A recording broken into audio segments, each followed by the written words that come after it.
Guys online, can you hear me? Sir. You can hear, is it? Yes, sir. Okay. Thank you. Right. Right.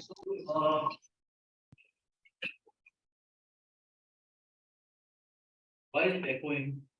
Anybody here is logged in?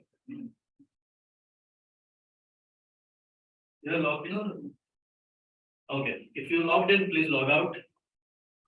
And so we will be coming to the tail end of the course, and we'll talk about groups and teams. Last class we spoke about leadership and so on and so forth. Correct. It is very rather important. And what is your understanding of why do we talk of them as groups and teams? Why can't we just say groups or teams? What's the difference?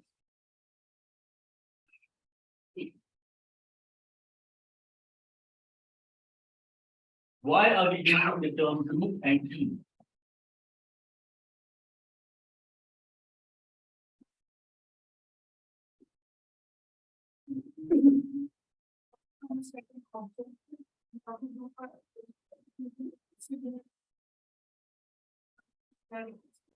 But no object, is it? Okay. Good start. Anybody else? What is the difference between a group and a team? Team actually their target is like one primary endpoint. In the group, not necessarily they have same endpoint. And it can be groups within the team. Okay. Please come again. I think. I say groups can be within the team, like that. The 10 people's team, they can be two groups. Not necessarily all the team members may work as one team. They may work in different groups. Wonderful. Okay. Is that what happens in your organization? Yes, organization even sometimes In your organization, yeah. Even in class, for example, Good point. What else? What else? And the inverse is also possible, like multiple teams can be one group, interfering ideas and things like that. What else? What else?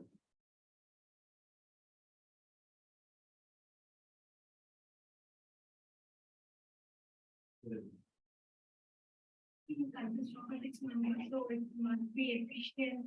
Where do the 6 members come from the Engelman group will test? Not necessarily. We can have larger teams. We can have larger groups. Yeah? 6 is a kind of an optimal number. We're talking. What else?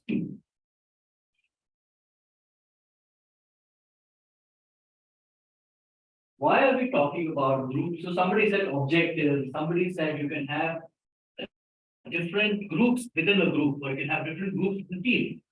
Not such a nice thing. But then, yeah, I think a lot of organizations have it that way, where, you have groups forming on the basis of, say, a language, on the basis of religion, on the basis of the state they come from, or sometimes the basis of a caste that they come from, and so on. So, is it a good thing or a bad thing? Why? because the primary objective of the team will not be. So what is the primary objective? That's what we're trying to get at. To achieve the targets, common goal of the organization. So for example, just let us assume hypothetically that you have got a Mercedes Benz and you're driving to Diamond Sagar University on say a busy Wednesday morning, and you take the service road and you run over a cyclist, a young girl who's cycling, and invariably a group will form. What do you think is going to happen next? What do you think will happen next? Maybe a status issue. You think it'll be a status issue? They want to ask you your status. What do you think will happen next? Even if it's the little girl's fault, like the girl's fault. I'm not talking about whose fault. I'm asking what do you think will happen to you and your car next? Wrong smash. Yeah, Blame I can assure you that nobody is going to ask you your status. At least not in Bengaluru. I don't know which place you come from. But in Bengaluru, you are going to get pasted, your car will get flattened. Yeah. So this is the set of people who have randomly come together without an objective. But with one common goal of flattening you. So would you call them a team? If that was your hypothesis, that they have a common goal, their common goal is to flatten you, which they will do. But are they a team? They're not. So what is it that differentiates a group and a team? And very, very frightening what he said. They can, within a team or a group, they can be subgroups. 14,000 ರೂಪಾಯಿ ಅವ್ರು ಮಾಸ್ತಿದ್ ಸಂಬಳ jail 14,000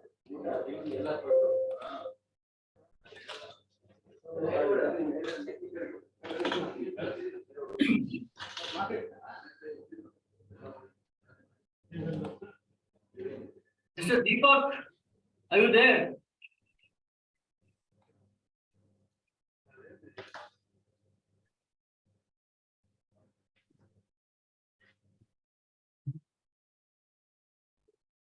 Okay, so obviously that is not the right approach. I'm still staying with what is a group and what is a team. And what differentiates. So the team formed by company. Team forms a company. Company forms a team to achieve certain goals. Group forms by itself.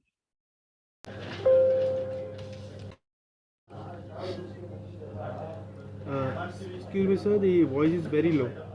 I can't hear. Well, everybody else seems to be able to hear me, so you can check your settings, please. Okay, sir. Yeah, and maybe you can get off the road and get into a room, it will help. I'm in office, sir.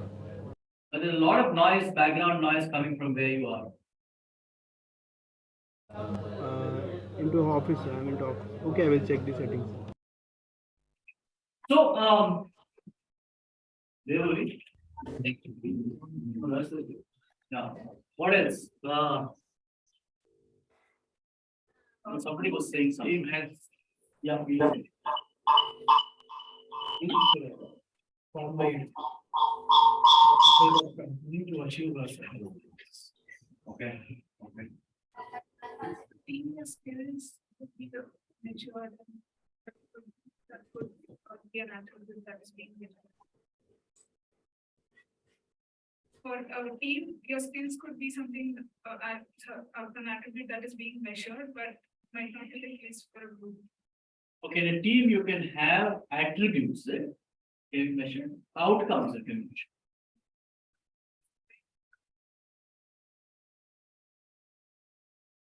I think the outcome you can make, because the intention of forming a team is more about driving a common goal, organization, meaning for business team.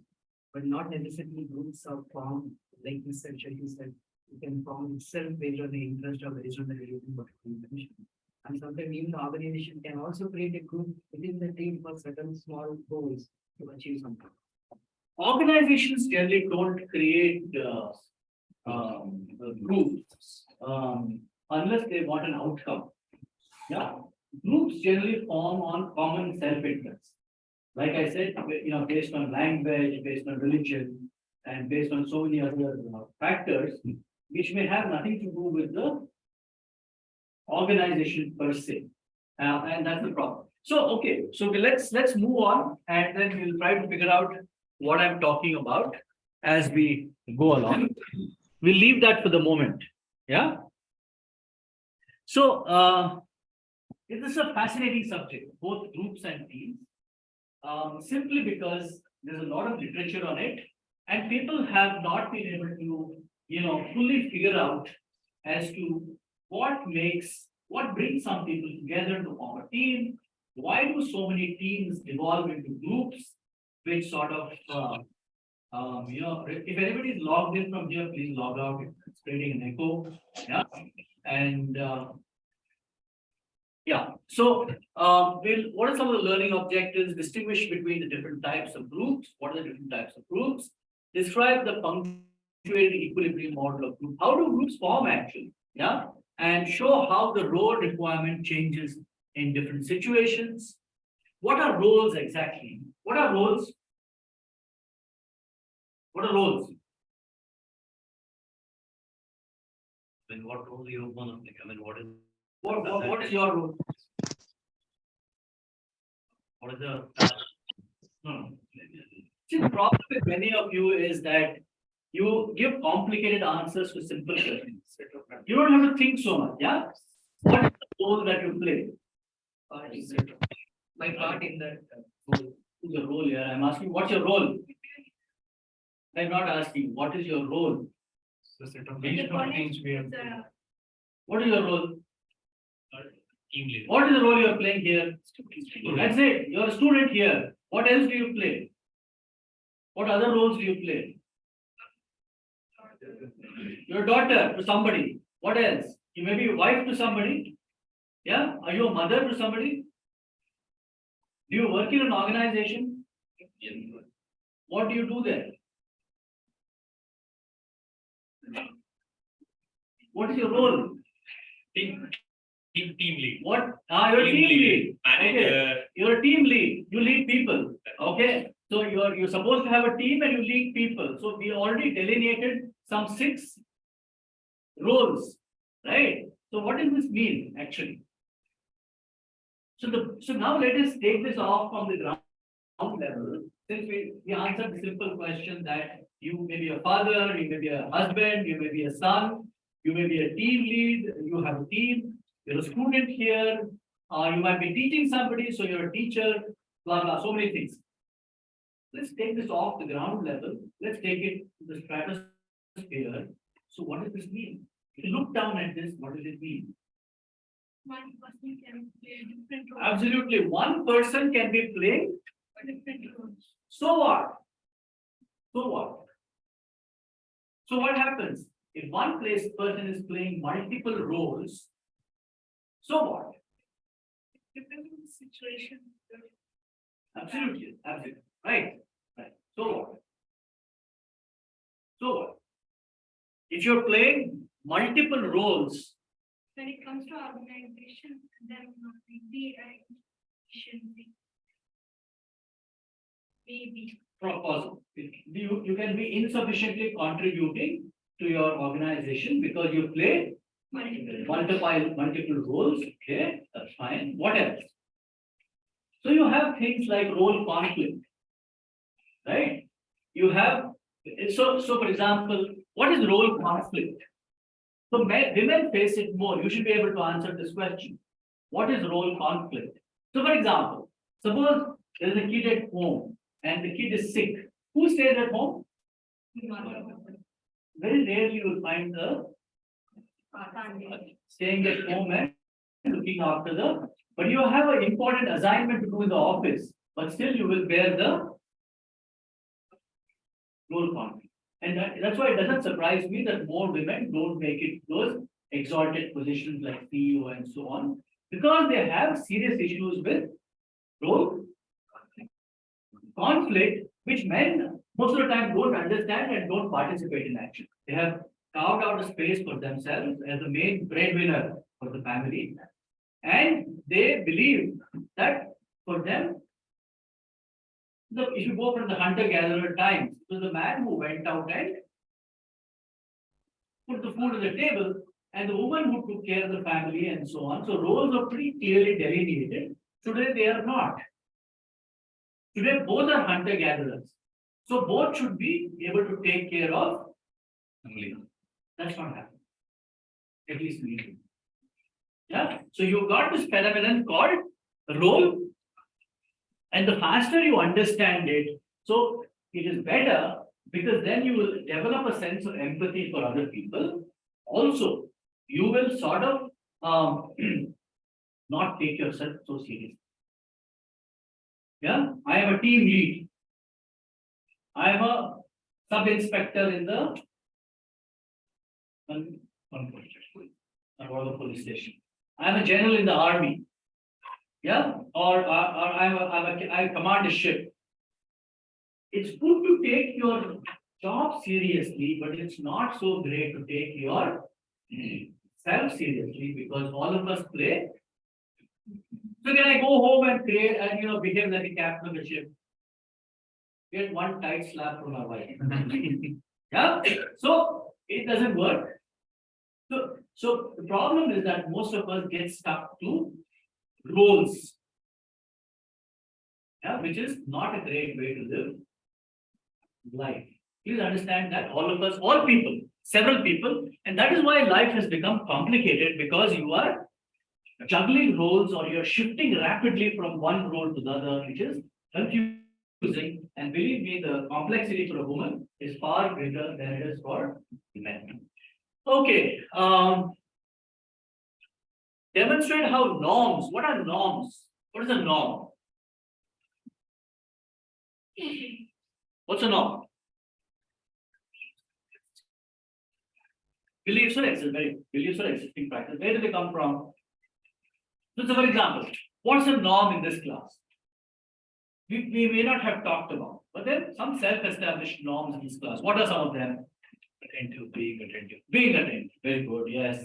What else? Being respectful to the professor. Yeah. Did I ever ask you to be respectful? But you believed it is the, for good or for bad, you believed it is the, no, you didn't want to test the consequences. Yeah.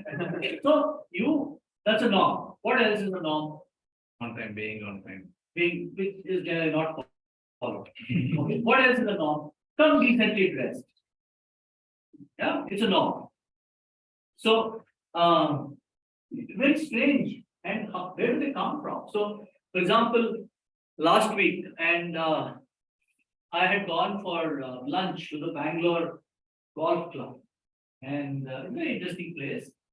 And despite my telling my son several times to dress appropriately, he did not.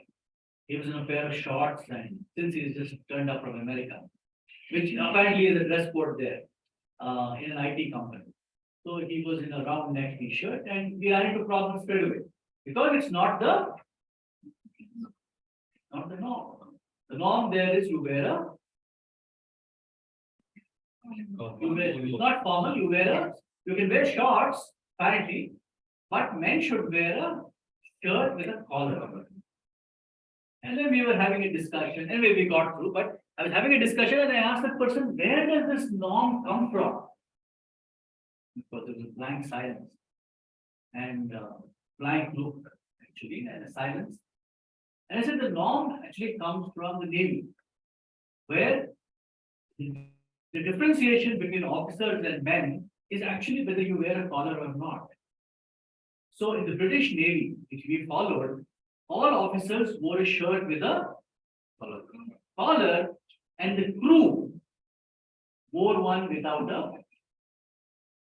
with a round neck. So that means they could not enter into some exalted spaces like the navigation area, the mess room, the lounge, the bar, and so on and so forth, which ships have. The British Navy and the Indian Navy got rid of it long time back, but the Bangalore Golf Club will still follow. Yeah. So norms are created culturally, historically, and so on and so forth. But nevertheless, norms exist, and you have to follow. What are some norms in your workplace? When does norms become tricky? The problem thing is there in our IT company. IT. We are not supposed to wear that. You're not supposed to. So you tell them next time. It came from the British Navy, which has thrown it out long time back. Yeah.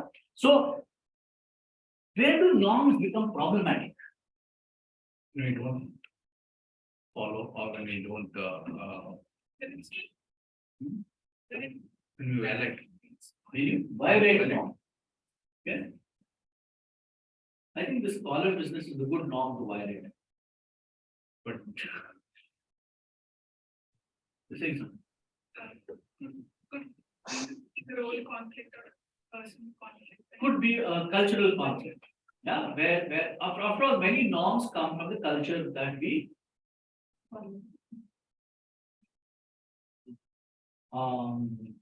so example, I have a student from what 12, 13 years back. who called me some time back, and he had a job in, he had a job, I think, in Saudi Arabia, Riyadh or something. He just lost his job. And he was telling me, sir, I don't know why I lost my job. So, can I tell you the story?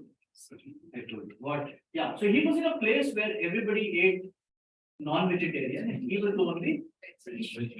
So there was again a norm problem. There's a culture problem. Yeah? So you get into these strange problems. When two cultures come together, when the norms are different, you can have a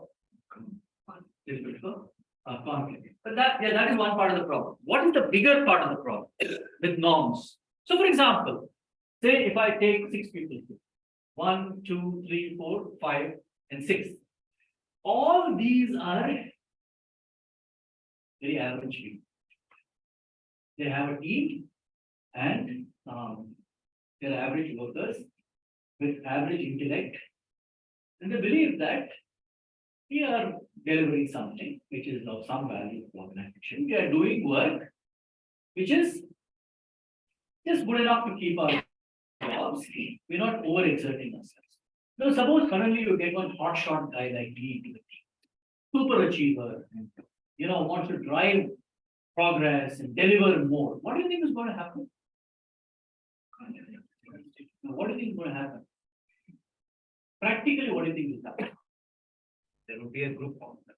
You will kick me out. Yeah. So the problems with norms are in terms of efficiency, where highly efficient people can sometimes get cornered and booted out of a team if the bosses are not kept. And that is why cultures are so important in organizations. Yeah, because if you don't let high achievers survive, and it happens in many organizations, believe me, where good people are not allowed to survive simply because they threaten the average worker or average employee, and then they are causing problems with group norms in terms of performance because you have decided that average output is good enough. Yeah. So these are some tricky issues with groups have within themselves. Yeah. And demonstrate how norms, okay, show how status and size differences affect a group performance. Status and size. What is status? Status. So, like for example, do you believe that I know more than you? So that is, you have made an assumption, erroneously or otherwise. Yeah, that I know. Why have you come to that conclusion?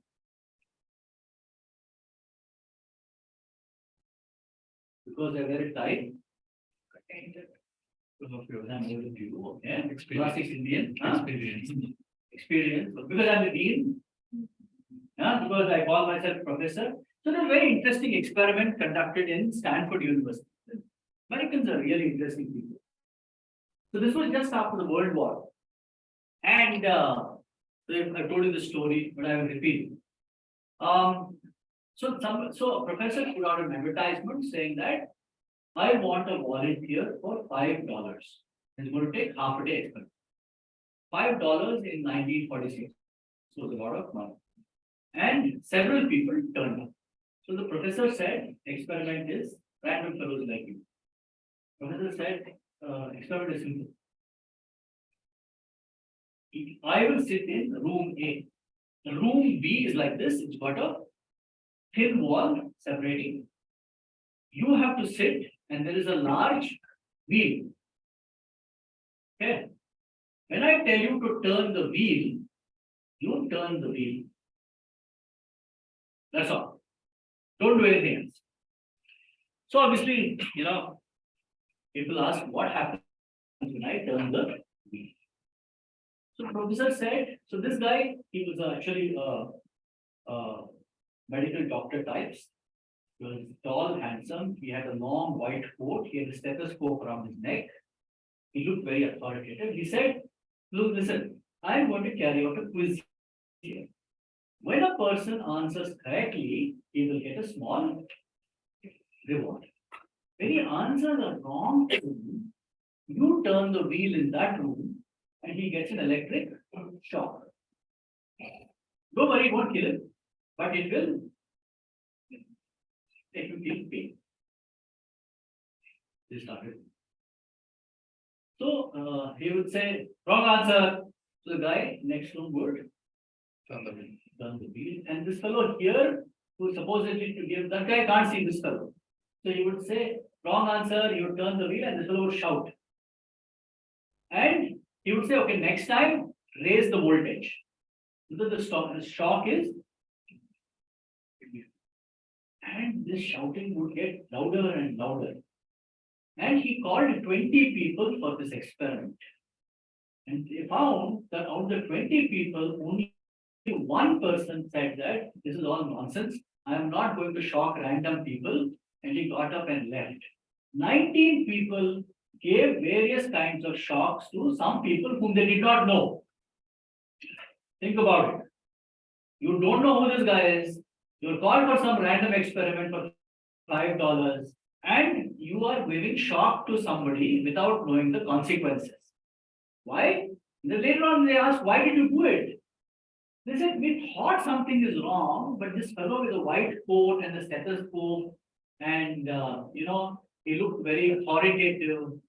So we assumed that he knows what he is doing. Unfortunately, many of us get driven by status symbols. Yeah, we are taken in by that guy who comes, who is very confident, and So I had a very interesting experience about a couple of years back. I had to go on some university event to I think Bombay or Delhi or somewhere. And the boarding, I checked in, so the boarding pass, my wife was coming with me, the boarding pass, gave it to my good friend, Mr. Arvind, to print. And that fellow, instead of printing it in the landscape mode, printed it in the portrait mode, because of which half the boarding pass was not there. Which I also didn't notice. And I took it and produced it there, and I'm very confident. Because of the function, I was in a suit and a tie and so on. I was supposed to go straight to the airport. And they said, sir, there's something wrong with the boarding pass. I asked it. Said, you ignorant fellows, you don't know what you are doing. And they actually let me in.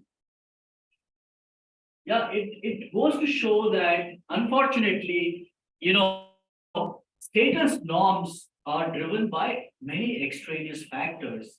And particularly dress, how you dress makes a lot of impact. So again, groups or even teams attribute status back. Like you said, professor is supposed to know more than in America and all that, unless the professor proves that he is not wasting time, the student's time, I can tell you, you're going to have a tough time in the class.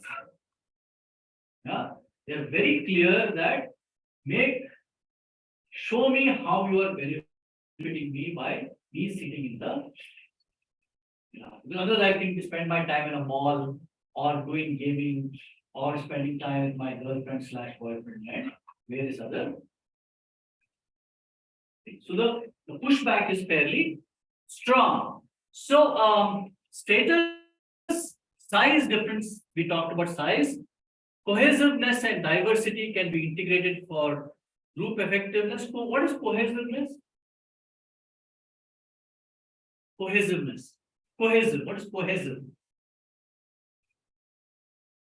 You know what is the word cohesive? Please get yourself a good English dictionary and peruse it. Differentiation. You Google it, man. What is cohesive? Don't you mean none of you know what is cohesive? No. Google it. What is cohesive? Some kind of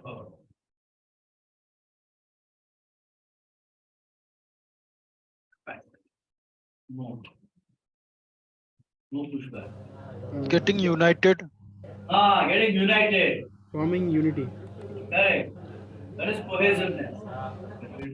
To stay or fit together. Correct. To stick together. Correct. So is it important for groups and teams? Is it? This For the team, it is now.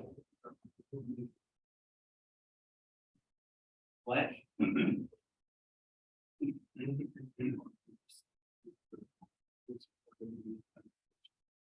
We let's stay with why it is good. Why is cohesiveness good for either a group or team? because get Huh? achieve the goal, achieve the goal. People in the group or in the People team, they- who stay together kind of seem to work together better. Yeah. They have more ideas inside it, like particular one person will give some ideas and other person will give some ideas. So together they can achieve one idea that this comes better and after that the confusion can arise. Brainstorm. Yeah. We get different ideas. Very good. Okay. What else? What else? So obviously, if in cohesive teams, conflict is less, people spend less time in fighting with each other and so on and so forth. Do you think so? When is cohesiveness not good? I think, like, when it is cohesive, they just agree to each other, they don't. Excellent point. Very good. What else? Support. They support. They just compromise with the quality. They compromise with quality. Okay. What else? lack of self Can ownership. you give me an example? Huh? Lack of Self ownership. self-ownership. What does that mean?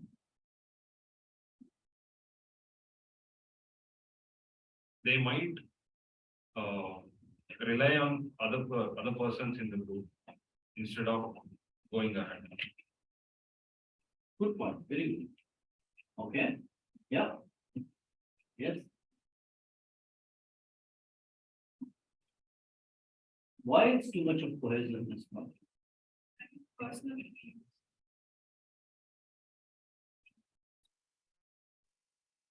It's fine, but where does the problem arise?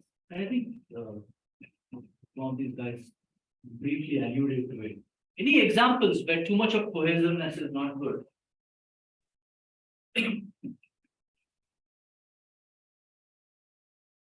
for example, in like in the assignment group, if all the 9 people have too much of cohesiveness, like one says and they agree, they just don't dig into the root cause, like. That is laziness.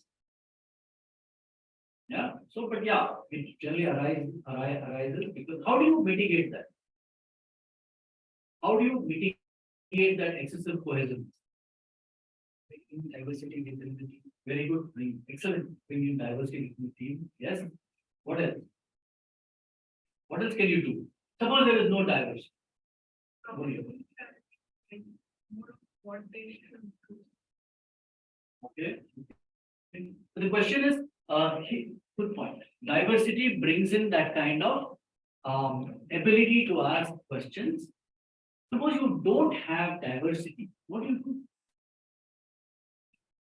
Probably divide the main task into sub and assignment. Still people may argue. What is a positive intervention? We might do.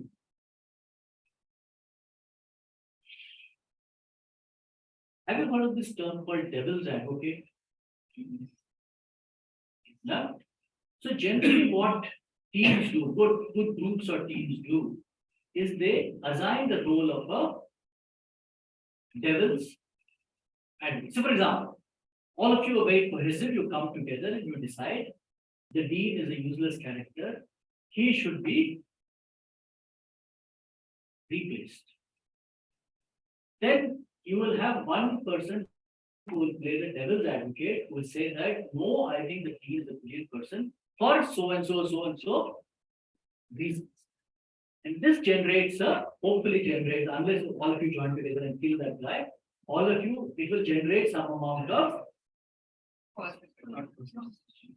debate. and discussion where people, either you convince the devil's advocate. So devil's advocate is not a person who genuinely believes, but he has been placed in that role to raise a different point of view, so that the thought process develops along a different line. Otherwise, all of you will agree on the same things, and it is called what is called as group think. Group think, please understand, is very, very dangerous. Where everybody agrees on a certain idea without debating it thoroughly, and which actually can cause you serious. You must have debate, you must have discussion, you must have devil's advocate, you must have people who question norms. You must have people who, these are not bad people, they're just questioning the status quo, and it is your job to convince them. Yeah, otherwise, you will end up like our friend Mao Zedong. The Chinese, despite all their wealth, I think I mentioned Mao, right? He's one of my heroes. Mao, Chairman Mao. Chairman Mao, once there was a serious food grain crisis in China, the Republic of China, and 1958.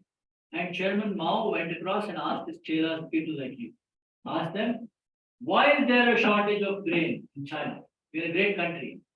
Somebody told him sparrows eat all the grain. They said, what should we do then? Somebody said, kill all the sparrows. And then they killed over 1 billion sparrows. And he said, how's my idea? And they said, all, okay, brilliant idea, you're a genius. Nobody can think of things like this. And so that gave rise to several pests, because sparrows ate pests. And it destroyed the crops. In China underwent its greatest famine of 35 million people dying because of starvation. And Chairman Mao still didn't get it, that it was his stupidity and ability to muzzle all, contrarian opinions within a team or a group that led to this massive famine which killed 35 million. 35 million. Can you put your mind to it? 25 million people. Yeah, there's a lot of people. 3.5 crores. Yeah, 3 times the size of Bengaluru. Yeah, so you can have serious problems. So describe how. So there's another brilliant case. You can read about it, or I'll send you the article. It's about a ship called the Exxon Valdez. The Valdez was a crude oil carrier. It sailed between Alaska, Anchorage in Alaska. Everybody knows where Alaska is. Alaska. You don't know where Alaska is. Please get a good geography. With the dictionary, get a map also. Yeah. Check out where Alaska is, and it sailed between Alaska and. So I had an interesting experience the other day where I was interviewing a guy who was doing his PhD on the BRICS countries. And he did not know where the B was. Very interesting. Yeah? So please, my friends, it's just not good enough to know some abstract frameworks in management. Your breadth of knowledge must be broad. Yeah, Exxon Valdez. So Exxon Valdez sailed between Alaska in North America, United States, to Long Beach, California, and there's a crude oil carrier. And unfortunately, on the passage, they hit a shoal. It broke into 2 and sank and spilled 58,000 tons of crude oil into the Bering Straits. Bering Straits are beautiful. It's you've got snow on both sides, icy mountains, very clear waters. For 25 to 30 years, it destroyed flora and fauna. Crude oil. You know what's crude oil? Crude oil. Yes, sir. I see some blank faces. All of you are aware what crude oil is? Yeah. Where does it come from? Crude oil. Guruji, where does it come from? Crude oil. Crude oil, where does it come from?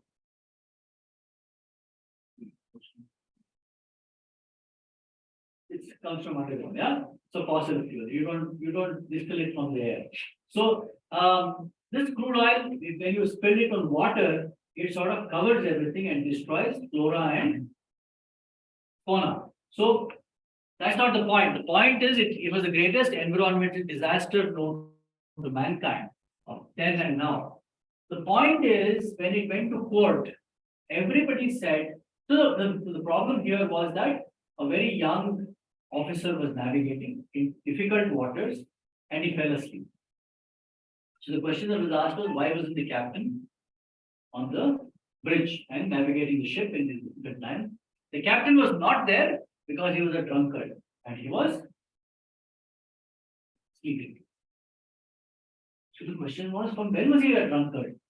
And they said from several years he's been drinking, he's a drunkard. Why didn't you report it? Because he's a good captain. He's very kind to everybody. So that is the problem with excessively cohesive groups and teams where you don't report obvious problems. So for example, suppose your team has, we will go with Madam 6-member team. Yeah, since she is stuck on 6. You have 5 men and one woman, and your boss is harassing this woman. Will you report it? Will you report it to your bosses? Your boss is very kind to you. You drink beer every day evening. Will you report it? I don't think so. I did such, You did, huh? not because of this violation, but for other stuff, I did. Okay. So the point here is that very cohesive teams actually run into these problems. Where do we call it out and report problems rather than saying that we are all good people, we all gel together, we should hide.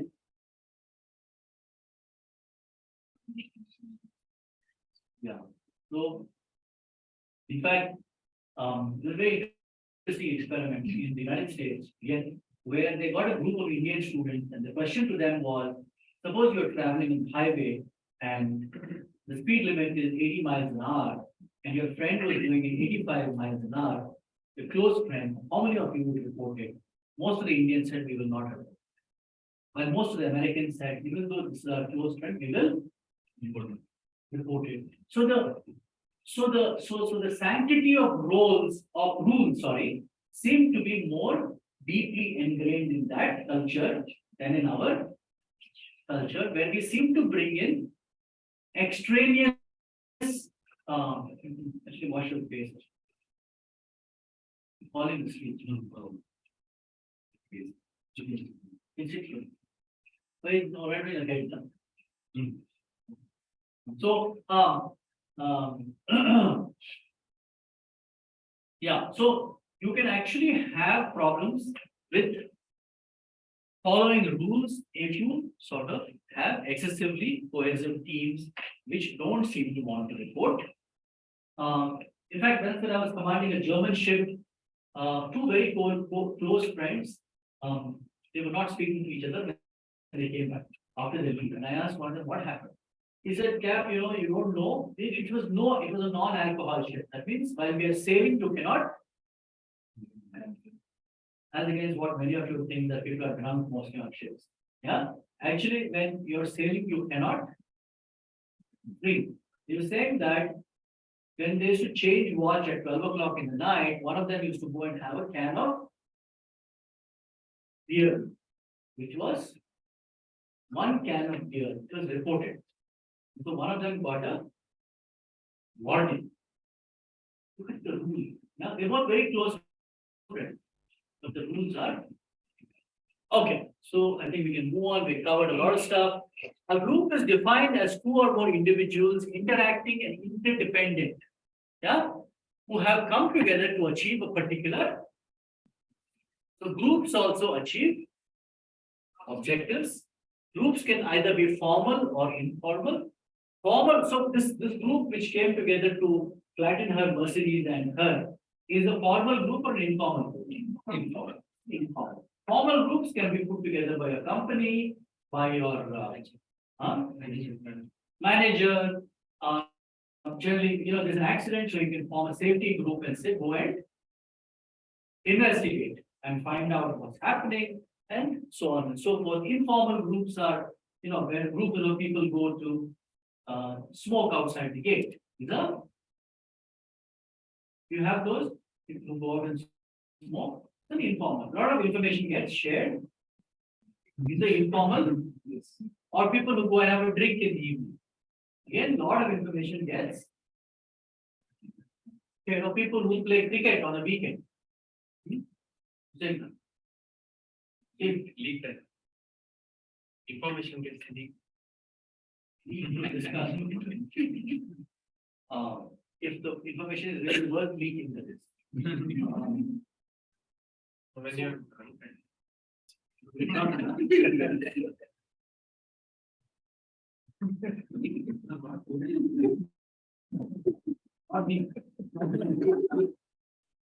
Last time I was actually drunk was, I think, when I was about 22 or 23, and I sort of, it was many years back. That was the only time I sort of, there was a plate of lobster which looked like kind of tapata. Which it tasted pretty good at. And the only instance where I've eaten an animal. Pretty much a vegetarian. So it's long time back. You're right. I mean, information does get leaked. Tongues loosen and they speak a lot of stuff. But the point I was trying to make to you is, do you have information worth leaking? That's the bigger one. Huh?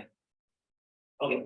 So, social identity theory considers when and why individuals consider themselves members of groups. So why do people want to join groups?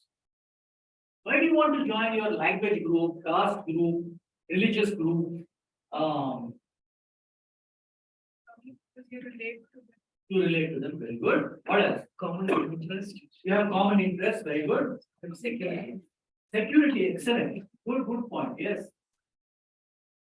So, I grew up outside of Karnataka, so the place I was in had a very strong Kannada Sangha. They used to meet every 2 weeks and do various very boring plays and songs would be sung again. Once in a way, they would import a Kannada movie in those days. People would watch it. So many other things would happen. So obviously, the first thing that we found when we relocated here is that nobody seems to care. So yeah, it gives you a sense of security. It also gives you a sense of belonging, and that you have common interests and so on and so forth. Social identities help us understand who we are and where we fit in with. They give you a sense of identity. Identity is very important, yeah? All of you have an identity. What is your identity?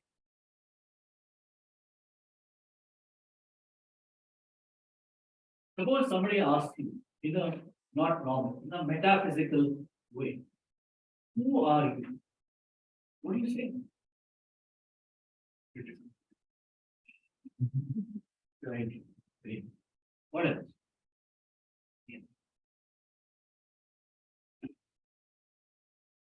So you can derive your identity. So many people say derive. I have a friend who says he calls himself IIT, IIM Rajgopal.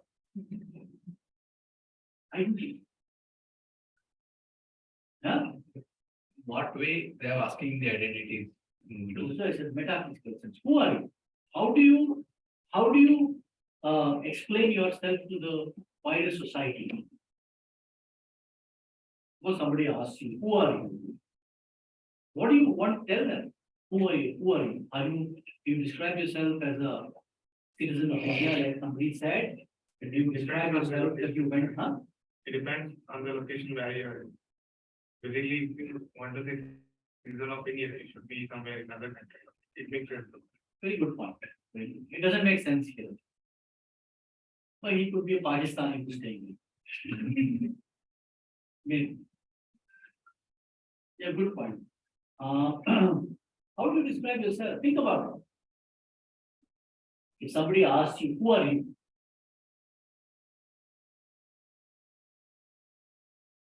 So for me, I realized that I don't like to use the captain tag. Yeah, I might be professor, I might be dean, and today everybody in the university also calls me captain. Yeah, very strange, right? The captain thing happened several years ago, but then that described me. So even when I say now I'm Professor Nagaraj, they say no, leave it as captain, it sounds better to you. Yeah, so that's an identity that I've made. What is your identity?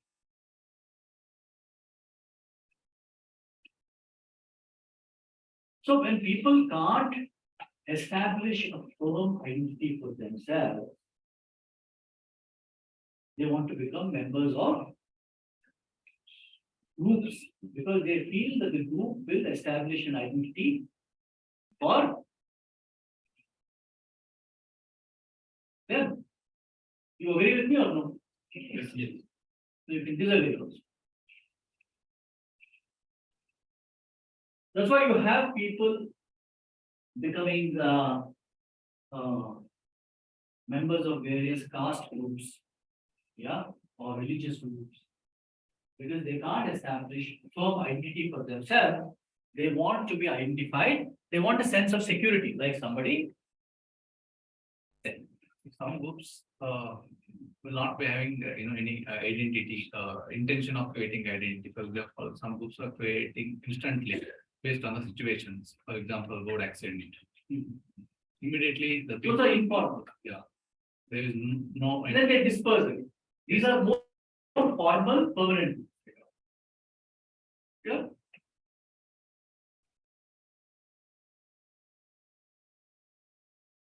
So then you have in groups. Your organization will always have in groups and out groups. That is, there is a boss, and he will have certain set of favorite people. Yeah, whom he will call more often than. So you can decide which part of the menu you want to be. You want to be in the in group or you want to be in the. All bosses have, because bosses are also insecure people and they want to surround themselves with a few people. Not that they don't like you, but just that you don't fit into their scheme of things. They can't. So they will have, and those, what is the advantage that in group people have? They get more leave. They can come late to the organization. They can leave early. Out group people will have a little more difficulty in, breaking the rules of the organization. Yeah.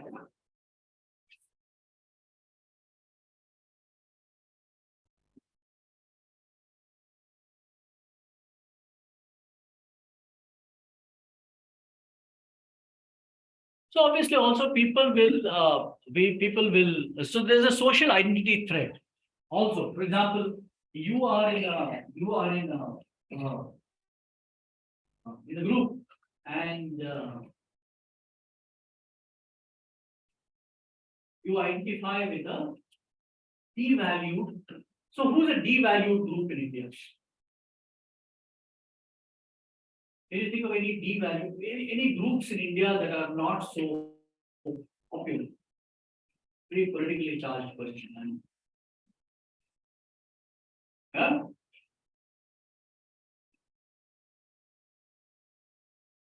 In olden days, it's a backward caste people in olden days. They are not, they are devalued. They were devalued. They were devalued. So obviously you would not, but today it's not the case, right? Not that. Today they have the Constitution of India has been amended and they have certain rights and privileges and so on. You're right. So if people did not want to associate with them because by association you would devalue your own credibility and self and so on. I won't pursue that faster because I'm sure you can work it out yourself. But because it is a politically charged question. Right. Let's talk about the punctuated equilibrium model. And the punctuated equilibrium model is very simple. It says that in a group, when you're given a task, like for example, your assignment 2, everybody has a first meeting. Then for 50% of the time, nothing happens. And then people realize that 50% of the time is gone. So some frenetic activity happens. Then people are quite satisfied. And again, they sleep for phase 2. And then towards the end, again, some activity happens. Most of the time, in what happens in your groups is this part doesn't happen. So the assignment gets done by very few people in a half, and I can make out actually when I take the thing, I can make out which groups have actually worked as a group and where there are 1 or 2 people who really have worked and there is a ham-handed attempt in creating some PPT and passing it off to the group assignment. And please understand, and I deliberately do this because in today's world, one of the most important competencies is collaboration and teamwork. Yes. If you can't collaborate and you can't work in a team, you're as good as it's going to be very difficult for you to really function as part of a larger organization. Anybody disagrees with me on that? I will work alone. I will stay alone by myself. Nobody should sort of engage with me. Maybe there are some jobs I'm not aware of them. Yeah, most jobs you have to interact with others. Okay, so a role is a set of expected behavioral patterns attributed to someone occupying. So this is the problem. So when you have a role, you also have a set of behaviors. For example, what do you expect a soldier to be? How do you expect a soldier to be? Brave. Brave. Huh? Physically fit. What else? Disciplined. Yes. So these are attributes that you are attributing to a role. Yeah. And unfortunately, that poor fellow believes that he should humor you and also behave. Sometimes maybe the good thing to just run away. But he won't run away because he believes that people don't expect him to run away. And he will stay and get himself killed or takes a lot of courage. So, for example, there's a debate still going on whether General Niazi, when he surrendered 93,000 Pakistani troops to the Indian army in Dhaka in December of 1971, did the right thing or not? And was he cowardly? Should he have fought? Continue to fight? What do you think? According to Indians, he did the right thing. What do you usually like? It's not necessarily same as like we can expect from Pakistan, because they would have expected me to come with. Yeah, very good answer. Very good. What else? Should he have fought? As far as country is concerned, their country is concerned, they would fight against the enemies. So I have an interesting experiment which I conduct in MBA classes. I ask them, should we, of course, in my last university, I had a lot more diversity in the class. So I used to ask them, should we go to war with Pakistan? All the South Indians in Bengaluru will put up their hands. Fellows living in Punjab and all that stuff keep their hand firmly. Why? Because they will bear the brunt. Yeah? I wonder whether you would give that answer whether you or your family members were in the part of that 93,000 and say, no, they should fight to the death. I assume nobody was there, right? If you have been there also the same. That is the case, I'm fine. But the fact of the matter is that when it doesn't directly affect us, we have these great notions of chivalry and so on and so forth. So human nature is like that. You don't have to be that about it. So role perception, one's perception of how to act in a given situation. So as dean, I must be. How do you describe a dean? What should a dean be? I want to hear it. Expected that they will. Role model. Yeah. So suppose you find me having at 4:45, I leave office and go and settle myself in Mukamika bar and get myself drunk by 7:30. Is that a role model? You won't think so. If the student also like to drink. You take the student. The thinking perception changes, not necessarily they will think opposite to No, I don't think it is excusable for any team to go and. The student like it or. What else? What else do you think? So she said a role model. Excellent. What else? I think you should be capable of handling anything in better. Knowledge or stuff. Actually got me to trouble. Knowledge. Knowledge, yes.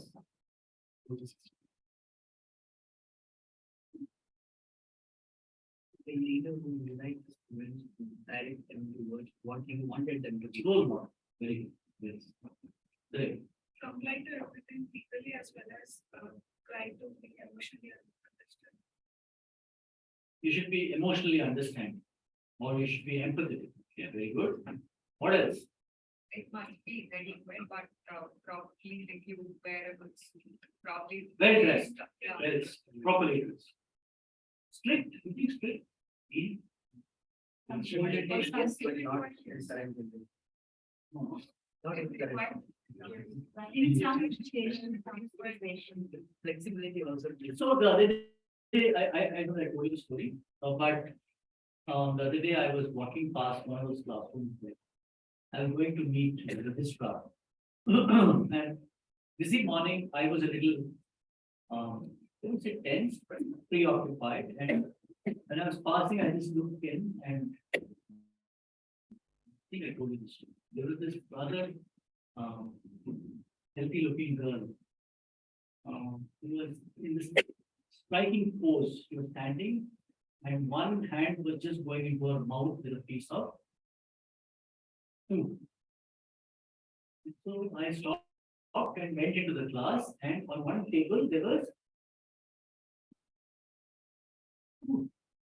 There's a picnic. And I was furious actually, and I sort of course, not that stopped. And then summoned these 7 people. So 6 of them got 1,000 rupee fine. The fellow who brought the food got 2,000 rupees. Yeah, executed very fast.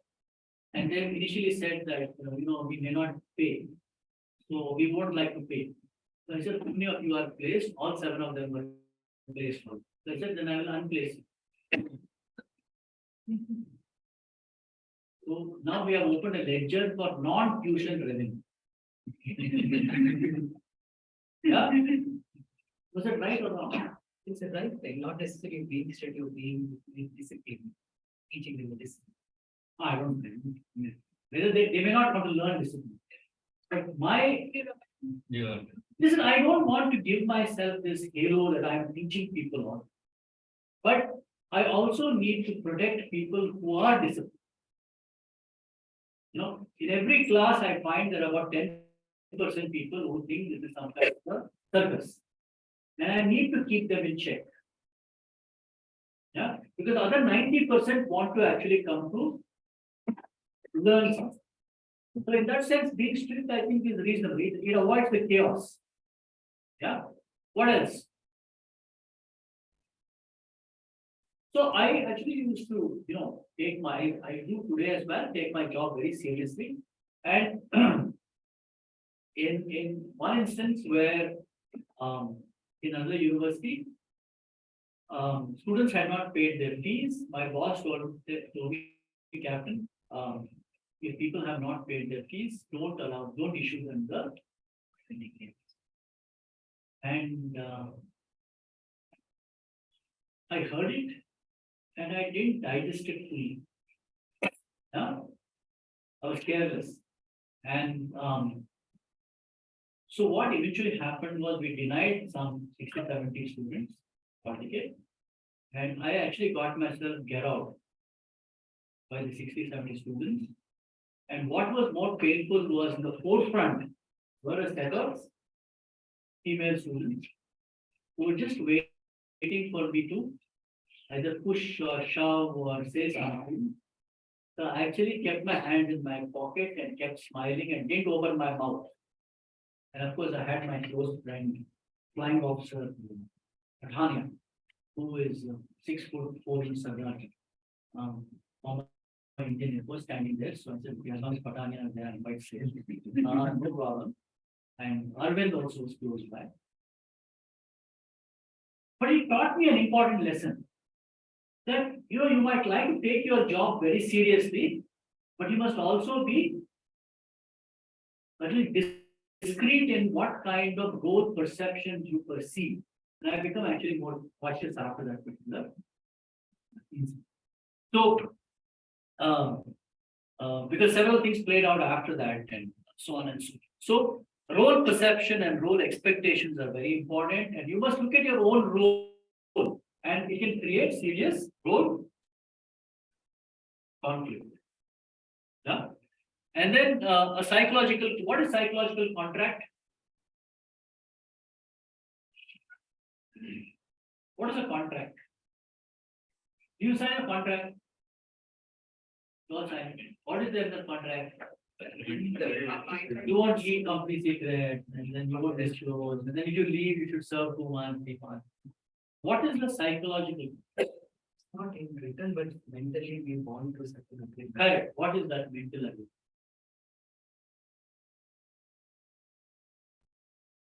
So psychological contracts are where you expect certain things. For example, when he joined Infosys, right?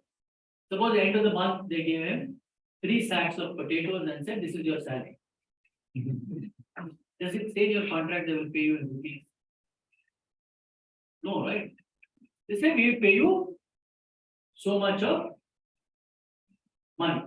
The problem is that when you expect something and you are not, or you join a swanky company and then you're given a very, dirty office. So these are things that create. So by the way, why can't somebody pay you in potatoes or onions or for my chicken? Or I'll give you 50 chicken every month. 50.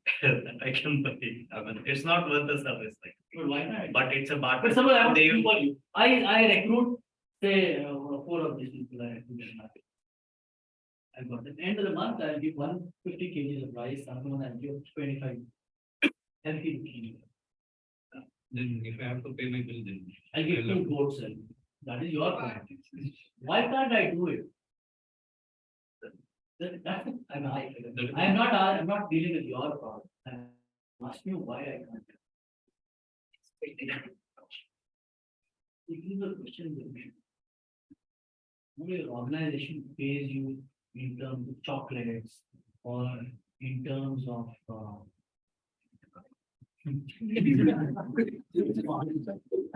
in terms of something like that. Why can't you do it?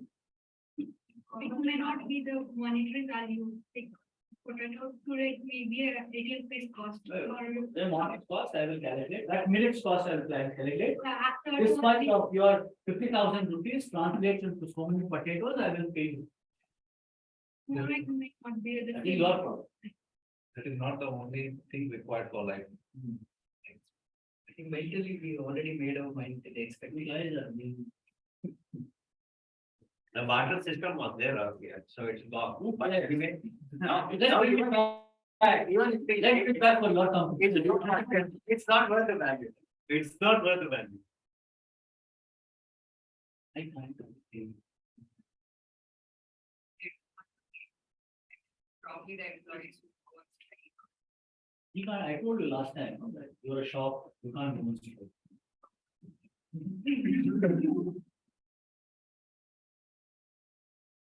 Probably might change. Persons needed to. I would want people like you in my company. You can do anything. Where won't accept that. Who cares, man? I don't need it. I need it in money. There is something called the Compensation Act, which is part of the Indian Constitution, which says you have to pay people in India in rupees. In Indian rupees. And if I want to pay you in dollars, say in the United States, or in pounds in the UK, or in euros in say Switzerland, I must take your express contractual approval that I can do it. Otherwise, I cannot pay you in any other currency. I can't say I'll create an FD for you, which matures 5 years hence. Yeah, so please be aware that all of us, you are sitting happily in this air-conditioned room and listening to me on a Saturday morning, because we have got a fairly good constitution, which protects many of your rights. You may not be aware of it. But that constitution takes care of many of these. Otherwise, some smart aleck will come and pay you in potatoes, onions, or coffee, or any other local delicacy which is there in Bengaluru. What is it? So please question some of these things in your spare time instead of watching Bahubali 3 and so on. Ask these questions, and then you will develop a thought process and a line of. I'm reading this very interesting book. It is titled as "They Threw Rocks at the Google Bus." I was completely intrigued. Why would somebody want to throw a rock at Google Bus? And the author talks about many other things, but the starting point is people did throw stones at the Google Bus in San Francisco. And it's a fascinating book, and written by an MIT professor. Tell you more about it when I finish reading. But about how people like you, sitting in air-conditioned cubicles, have no idea what is happening in the rest of the world, and are taking many things for granted. Why you need to wake up? Okay. So role conflict, we talked about it. And then role assimilation is again a very dangerous thing. Have I told you about Zimbardo's prison experiment? No, I don't think. So Philip Zimbardo is a professor at Stanford University. He's a interesting guy. You should check out the YouTube videos of the class. So Zimbardo had a OB class, right? And he divided the class into 2 halves. He took approval from Stanford University. One basement was taken over by Zimbardo and his students. He got some aid. He converted it into a prison. And he made half his students into prisoners, and the other half he made into guards. And he said, from Monday to Friday, the next Friday, 2 weeks or 3 weeks, all classes are suspended. This is the experiment. Prisoners will stay in the jail. You will be the guards, you will rotate, and let's start on Monday morning. And Zimbardo found that by Friday or Thursday, 3-4 days, the prisoners started behaving like prisoners. And the guards started becoming more and more brutal. Yeah, and all these were their friends. But they started behaving more and more like. So the other day I had gone to this Tirupati and so when we went to Tirupati, near Tirupati there's a temple called Kadahasti. So my wife wanted to go there, so we went there. And there was one joker who kept, although there was no need to push. So I told him it might help you to be polite to people. And he was surprised. Why is this guy, who is this guy saying? I know where his behavior comes from, because he is bought into that role so much, he expects that people expect him to be pushing people. Yeah, so he was very surprised when I told him, be polite to people, because after all, you're only here to push people. You're not adding value to anybody else. Yeah, but then that is something that I tell him. But the problem is that we perceive and assimilate roles so easily. It takes me back to the and then another very interesting term which you should really note down. It is called, which many of you suffer from, by the way. It is called learned helplessness. Have you heard this term? Learned, Learned, learned helplessness. So this is a very interesting experiment carried out where there was a huge steel cage, size of this room, and steel.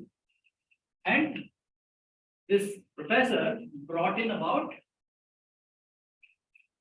25 dogs of various sizes and shapes. He put them into the steel cage. They were treated very well.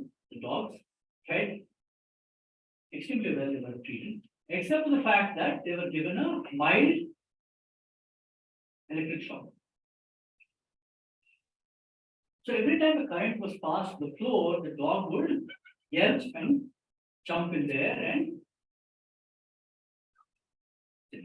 so this went on for about a month. Shock would be given, dog would jump, sit. Fed, will walk, treated okay. This went on for some time. Then this guy did an interesting thing. He erected a small 12 inches high wall through the center of the room. Do you think the dog can cross that? Easily. Yeah? 12 inches. It just jump. And he put all the dogs and he introduced 25 more dogs, new fellows. Okay, and so he had 50 dogs on one side, small wall, other side was, and he did the same thing. He passed an electric. What do you think happened? What do you think would have happened?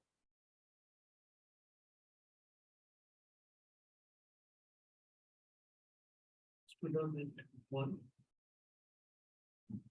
Anybody else? What do you think would have happened to these now 25 old dogs and 25 new dogs? How would they have reacted? Old dogs, they jump and Old dogs jumped inside. Okay, what about the new dogs? dogs were used to it And sat there. What do you think would have happened? Do you understand the experiment? The new dogs would have jumped to the other place. The new dogs just crossed over. The new dogs just crossed over that 12-inch wall, and very good. You are the only person who seems to be thinking, or doesn't have mental problem. Yeah, the new dogs crossed that small wall and went over to the other side. What was very surprising is that the old dogs, even when they saw the new dogs going to the other side, still sat in there. Same place and got shocked more and more. And that is a very human condition. It's called learned helplessness. That is why you have people who are brutalized. Why do women stay in bad marriages and get beaten every day? What explains that? Why do people take abusive behavior, abusive bosses? When they can very easily cross that 12-inch wall and go somewhere else in a free country like India. So learned helplessness is again is something that comes with the role that we are expected to. In India, many women are told that their husband is representative of God and they should serve and so on and so forth. So they keep absorbing more and more nonsense and abuse. Same goes with many children, or it goes with people in bad jobs or in different kinds of places. And I can so if if you are learned, you know that it is not correct, but you refuse to do anything about. Do people know that they're getting brutalized? They know or they don't know? Why do they stay there?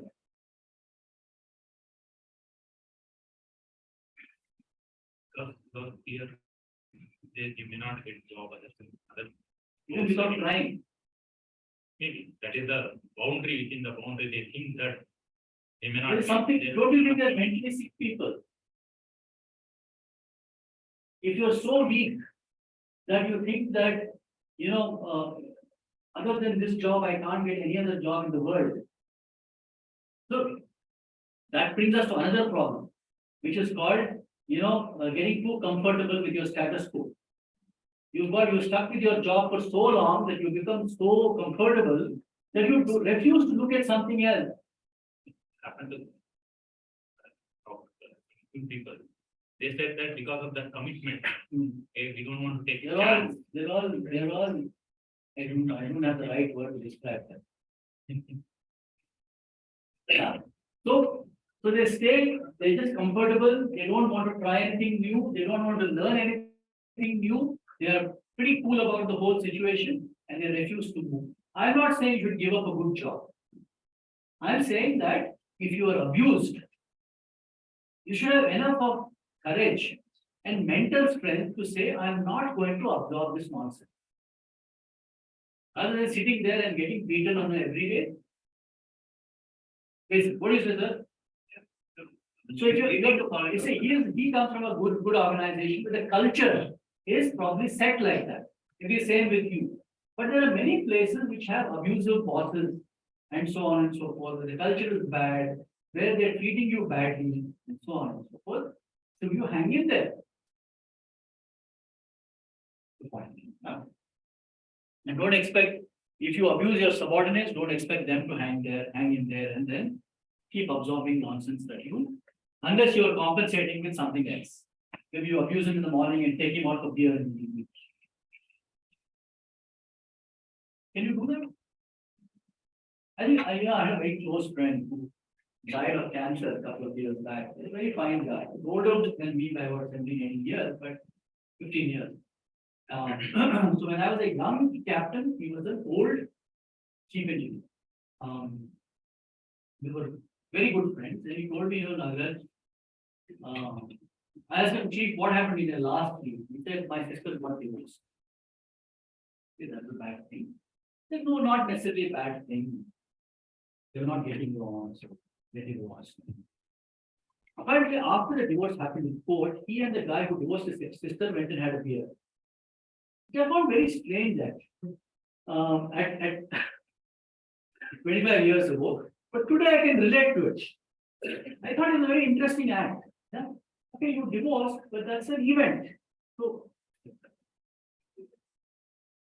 we can still be maybe celebrated, or we can be on even terms, and there is no problem for it. Sign of maturity. But anyway, that's not part of the course. Yeah. So participants easily and rapidly assumed roles that they were very different from their inherent. It also creates serious conflict issues, which is called emotional labor, and which I talked about, which creates mental stress. You're a very peaceful guy, but you are forced to be, doing nasty things to other.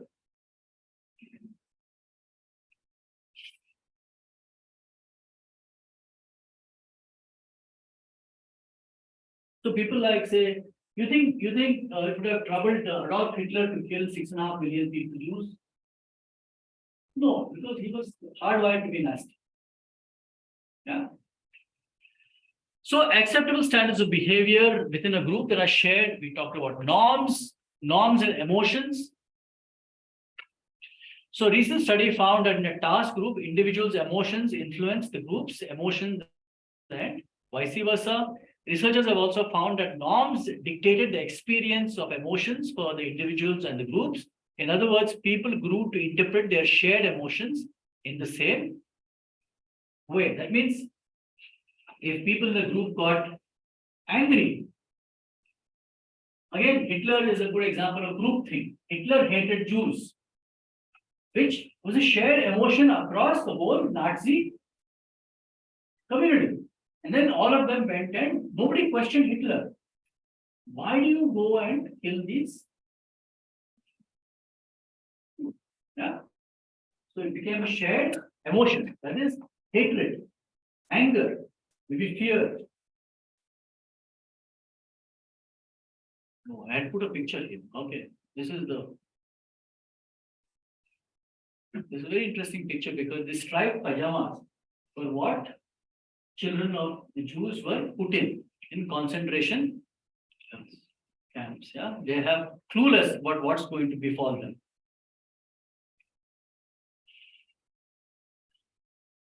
Right, and this is the famous Ash experiment. And Ash experiment again is so Mr. Ash, Professor Ash came up with a very simplistic, it has become now a psychological a discussion point in classes.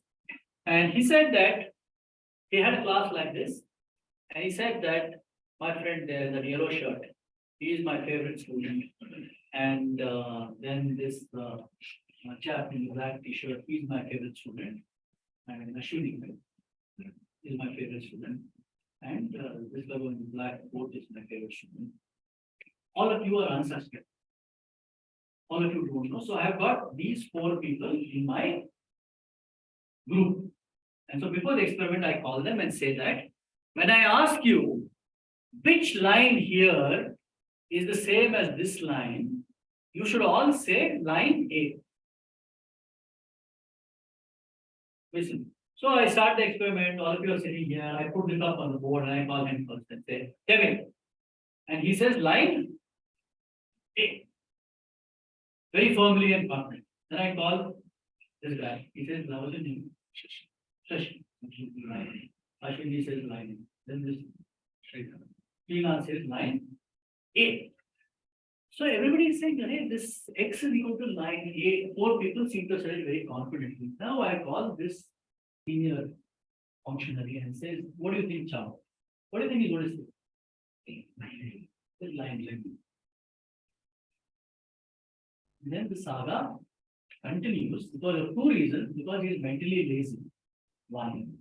2 is he feels that if 4 of my smart classmates have said line A, then I must be mistaken to think it is line B, or it takes a lot of courage to say something different in a group. And it classically showed us what is group think. That people in a group tend to think similarly. Yeah, which is again very, very, very. That's why you need what is called the devil's advocate. One fellow should stand up and say it is not line A, but it is line C. It may also be wrong, but you have the courage to initiate discussion and debate. Please be careful if you try it in your organization, depending on the organization's culture. Yeah, your culture may not accept devil's advocates, or your boss may not know what this is, because he has not had the good fortune of sitting in Diamond Saga. OT class, yeah? And then he might say, this joker is, I need to kick him out. Yeah? So, brings us to another point, organization intelligence is important. You should understand how your organization functions and whether people are ready to absorb some of these egalitarian ideas or not. But the Ash experiment is classic. I really like it because he took simple thing and showed how people's thought processes can be, even the learned helplessness. Classy, Philip Zimbardo's Stanford prison experiment. Classy examples of how you can play with people's minds and get them to do what you want them to do without too much of effort. What is it, Mr. Nowadays, not the case. Not the case, huh? Because many people are, So tell me intellectually. something, tell me. Tomorrow I tell you. Listen, my friend, I want you to write your exam entry in grading. How many of you will question? I can guarantee nobody will, including me. Why? Professor has said so. No, nowadays, those days, everybody is the same. I don't think nowadays kids talk more, that's all. No? I agree. See? Depend on the culture, depend on in what It's is the going on, organization. or- yeah. Sometimes it's okay to say wrong. Taking this time to. Yeah. It's a sheep followed. Actually, the last time I could threaten my son was when he finished his 12th and he got an IIT JEE rank, so he was eligible to join an IIT. One day he came home and said, I want to join BITS Pilani. He also got into BITS Pilani, and I was furious and really angry, and I told him that, look, people are dying to get into an IIT, and you are saying you want to go and join BITS Pilani. He said, no, that's my wish. And I tried all arguments, negotiations, went on for several days, and it was not ending. And finally, I told him I won't pay your fees. And I won, yeah, because, but I feel still bad that I had to use brute force to get my will. Because we have reconciled ourselves to that event, and then he agrees that I was right now, in retrospect. But the fact of the matter is that it is not very difficult. I don't think there are too many people who will really stand up for it. Is it worth fighting? Is it worth fighting? What are the consequences? Like he rightly said, what are the consequences? I mean, I'm very comfortable where I am. Why should I fight? And so on. But then I think you should also fight for the right thing. No, you may end up But sad thing is, they are cornered sometimes. they get invariably they get cornered, not sometimes, always. Yeah. So, but you must also choose the battles you want to fight. Yeah, you can't randomly keep fighting over everything. You must choose carefully what you want to Fight. Okay, we shall take a break there. Then we'll come back at 11:20 and continue. This is a fascinating subject. You should read leadership, groups and teams a lot because many of you want to deal with it. And it involves a lot of human psychology, how human beings react. Regarding assignment for two. Getting of for you got a current treatment for the calls. Before the date. So just hoping some of you might be ready. You might want to volunteer. All the three assignments. So let me tell you how it works, why I did that. No, it's okay. Want to take it after 21st, I have no problem. If you come before 21st and you do badly, I will give you one more opportunity. Yeah, but if you come after 21st and do badly, you will just get ready.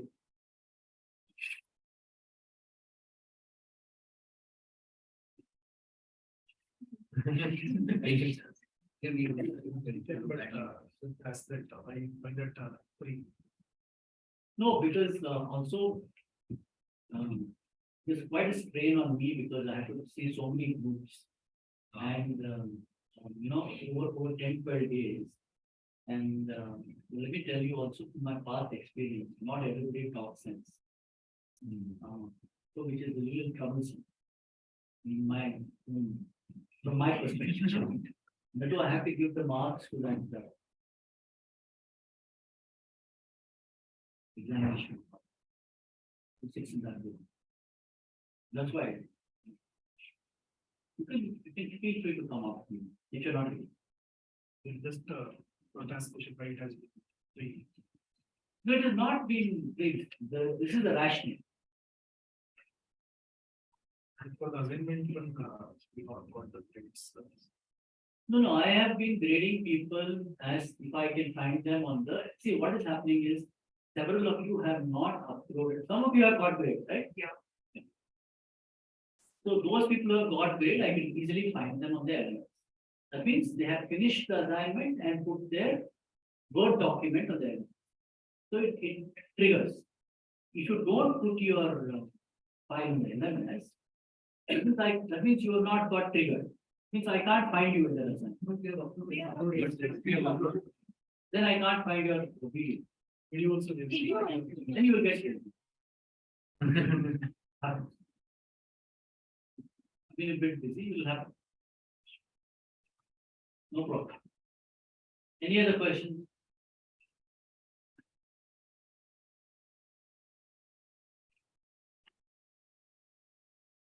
Please come prepared properly for assignment. What is your expectation? And my expectation is great. I expect people to come properly dressed, that means gentlemen in a jacket and so on. Women properly dressed. I wouldn't like people attending in from sitting on their motorbike in Kalasi Pagya and saying I've been very busy, so I had to do this. Yeah. And I would expect people. There was this lady who kept writing for corruption, kept writing corporation. And I think it was a case about Infosys.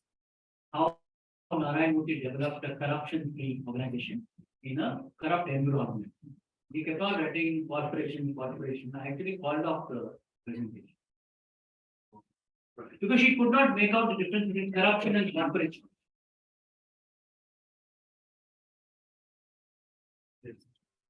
So don't, and it is obvious. I mean, if you put your PPT, you can see a red mark on, so it is wrong spelling. So please attend to it. There are spelling mistakes, there are grammatical errors, there are shoddy words, and then some PPTs look as if there is some dark coffee brown, then yellow, the pink, lurid colors. This is a professional presentation.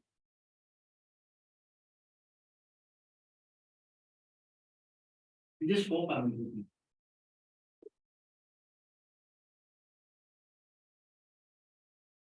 I'm scaring you guys. Not really. Right. So please prepare properly and come. That's all I'm asking. And read your case thoroughly. Read it, please read it 5 times and come. To understand clearly what and you know me, you know kind of questions I ask. Yeah, so I've taught you enough now. So come properly prepared. And I'm sure you will have a good.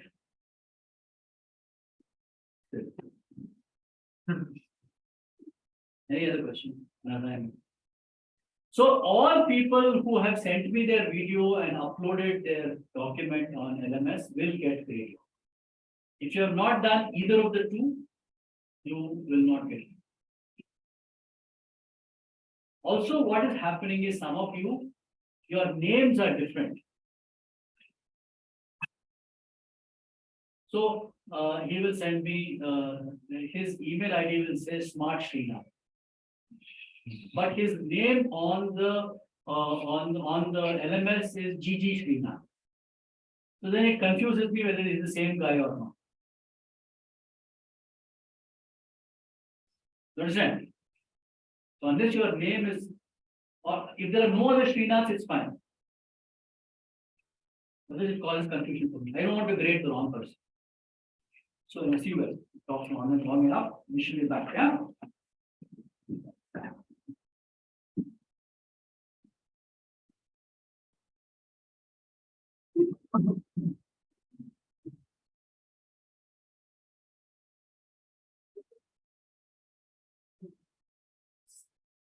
Hello.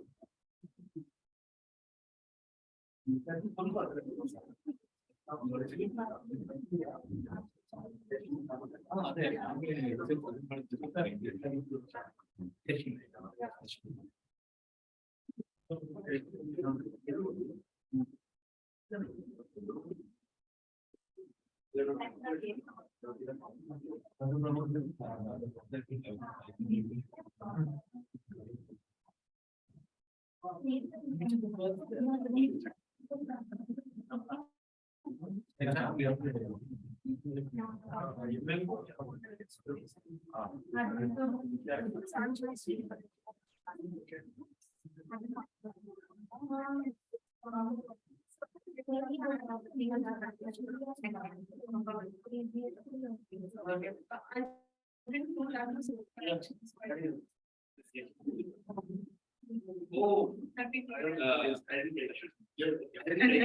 the temperature, what you will go up, I want to say. You will buy a new one, but.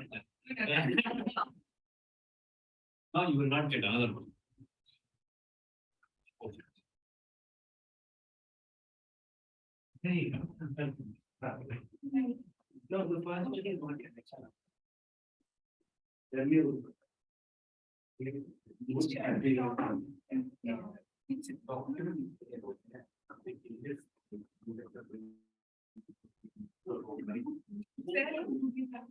There's one word of.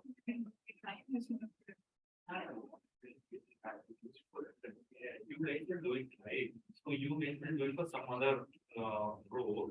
So just share it with me like that, just go through it and I'm doing for operational management. What do you know, we are going to, okay, that is something, okay, one. Yeah, I Operational. Yeah, because the road should not go to plan, no, that was the reason. Manager like more. Yeah, but. Even it's here. I'm just hoping for video. I thought that you would come to class because I can ask questions. But it's very easy. Here, last time, like, it was very easy to copy, but this time, like, you can't take the same company. So that's why I said I'll give you a template and you change seven. Like I saw, we take three companies of similar ones. So I will do two and I'll put it in Excel template. So she can change the companies together. So it will be like she did 1 and 3, I did 1 and 2. So it's not same. That was the plan. Here, any of the, that is the case. Like, I'll. Yeah. We'll go up, she wanted to leave the. Wait, let's get lunch. So he's going, but seems that's why. One of them not complete. Okay. You know, I suppose, you know, here and now, we have to this financial, here and financial. Like, I have a In March, conflict, yeah. Conflict plan.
I will not get it.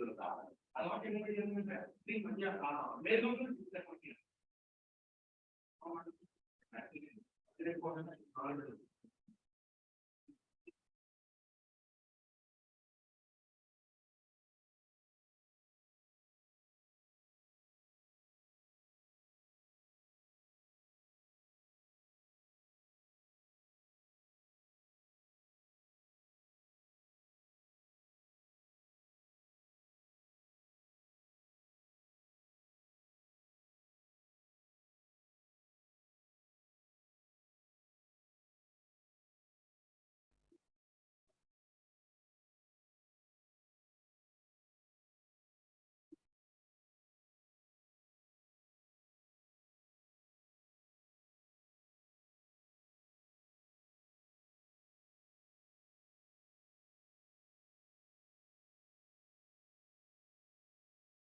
Okay, and this one he got for me.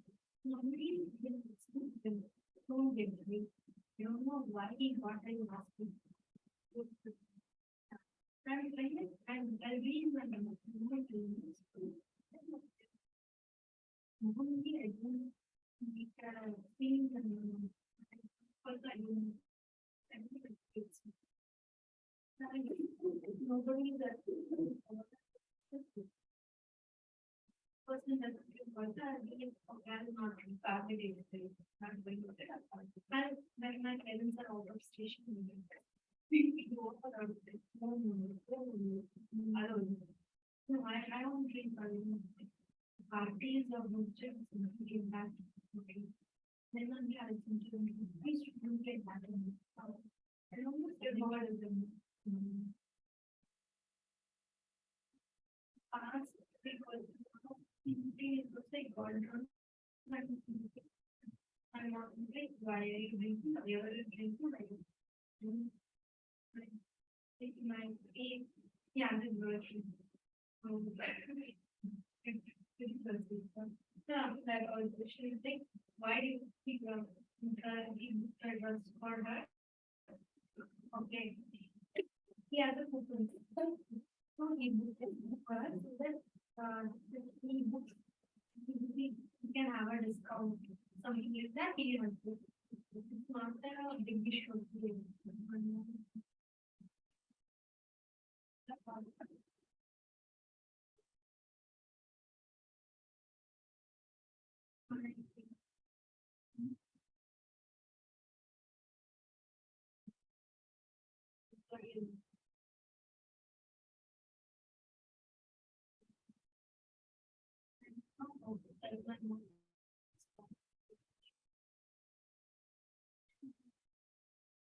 Personally, there are more than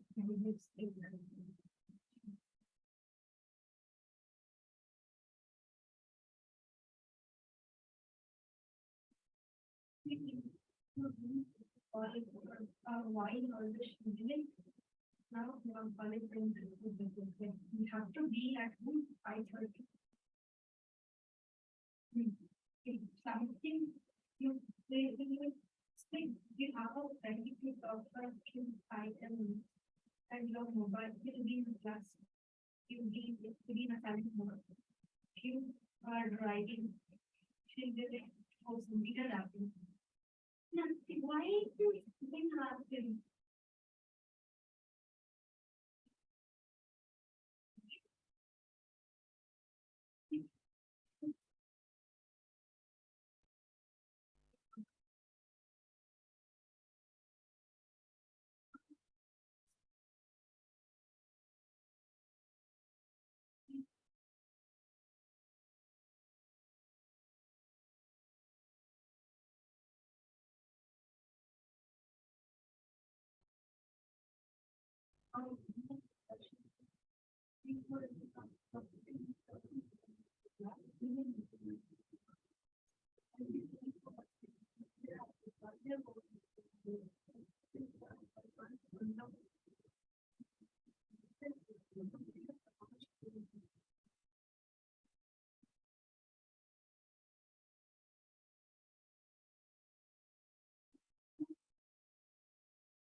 Why?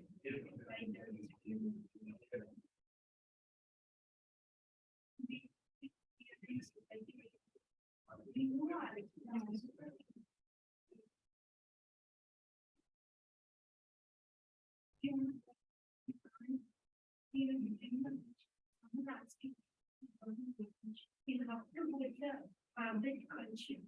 You have to we can't say our own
Stop this. This one.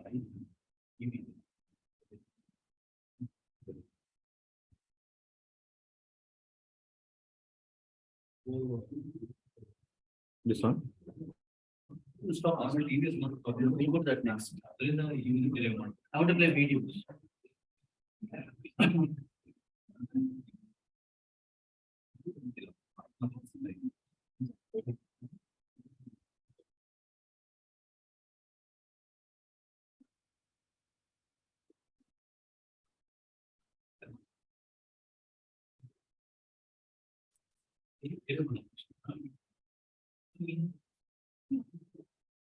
Turn everything off.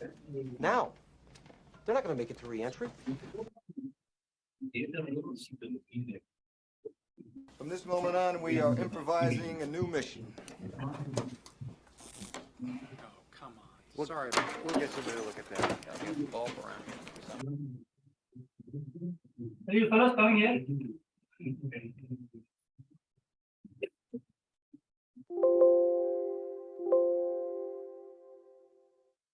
Apologize for dragging you all here, Sergeant. Okay, so,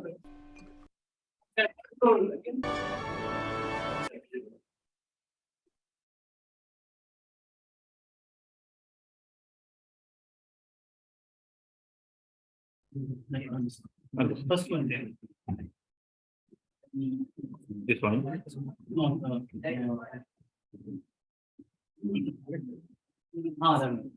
okay, so since I want to talk less and just bring home some points. In fact, I've written a new course for the full-time MBA. We will discuss management concept through movies. It's a new course for a value-added program. And since the the UGC has asked us to be innovative, I thought this was. So all my students are very happy because they can now watch movies and it means they are doing something good. Yeah. So I have some 3-4 videos lined up which the India is going to play for us, and then we will talk about them a little bit. Can I switch off the light? On light, can you hear From us? this moment on, we are Yes, sir. Good. So this is the first one from the infamous Apollo 13.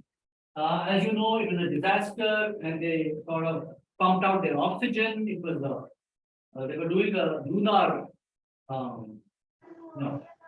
landing exercise which went horribly wrong. Yeah. improvising a new mission.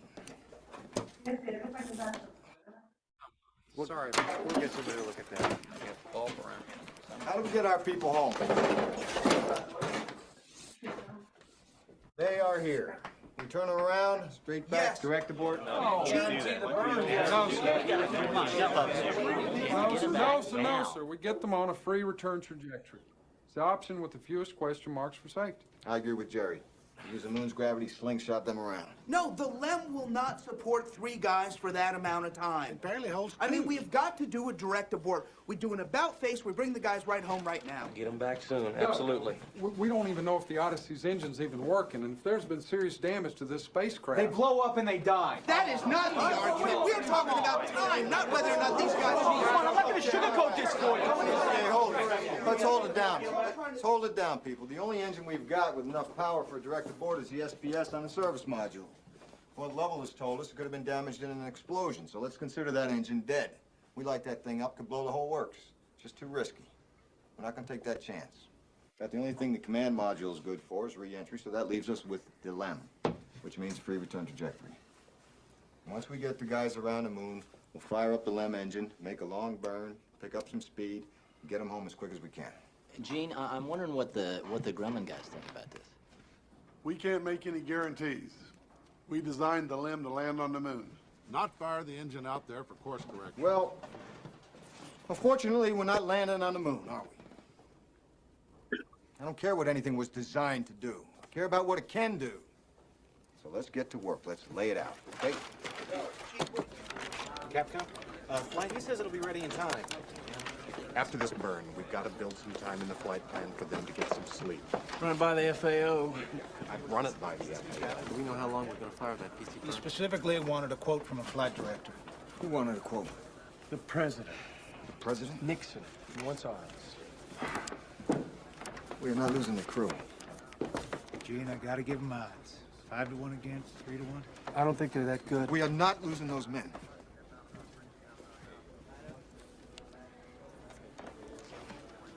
Patrol, how long are they gonna have to burn the engine at PC plus 2? Look, turn them 3 to 1. So you're telling me you can only give our guys 45 hours? That brings them to about there.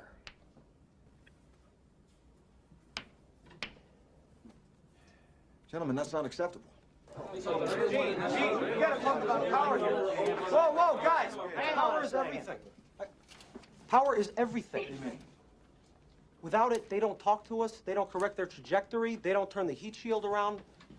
We gotta turn everything off. Now. They're not gonna make it to re-entry. What do you mean, everything? With everything on, the LEM draws 60 amps. At that rate, in 16 hours, the batteries are dead, not 45. And so's the crew. We gotta get them down to 12 amps. 12 amps? How many? You can't run a vacuum cleaner on 12 amps, John. We gotta turn off. We have to turn off the radars, cabin heater, instrument displays, the guidance computer, the whole smack. Whoa, guidance computer, what if they need to do another burn? Gene, they won't even know which way they're pointed. The more time we talk down here, the more juice they waste up there. I've been looking at the data for the past hour. That's the deal? That's the deal.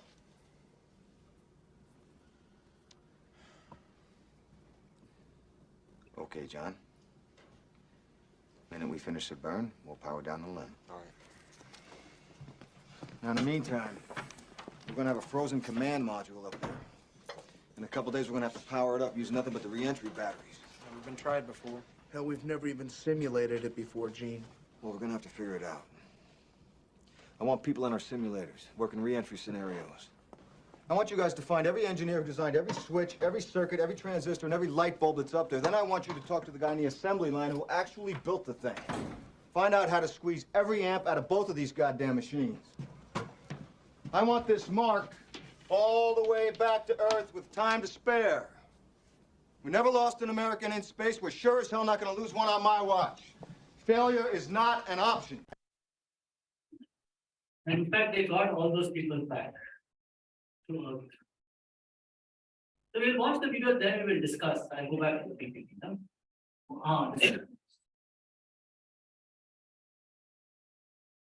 So this was hypothetically the start of the subprime crisis. If you remember, 2008, we all to a war at that point, and that was the start of one of the biggest recessions we had. If you were working, you would have a lot of. That was the time I gave up my job actually, without knowing that something like this was going on. So, if you haven't watched much, you must watch it.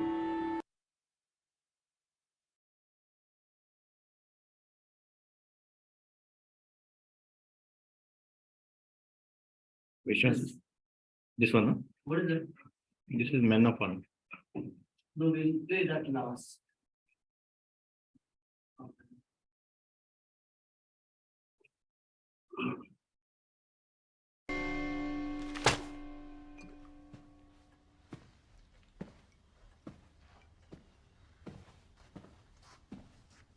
He played us. Old man Enzo had no intention of selling to us. He used us to up his price. Embarrass our company to insult your leadership. It was a bad idea from the start.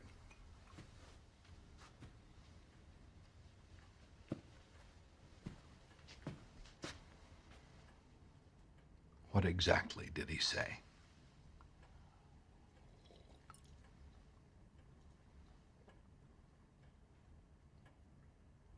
He said Ford makes ugly little cars and we make them in an ugly factory. He said our executives are sons of whores. About me? He called you fat, sir. And, pig-headed. Go on. He said you're not Henry Ford. You're Henry Ford II.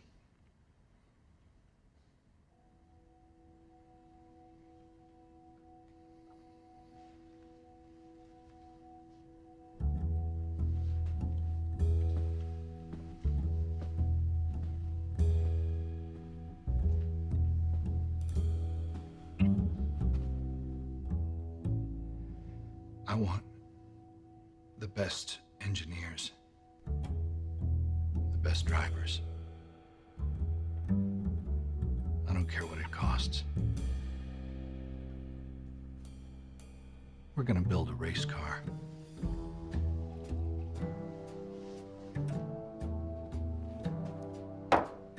And we're gonna bury that goddamn greasy wop 100 feet deep under the finish line at Le Mans. And I will be there to watch it. Have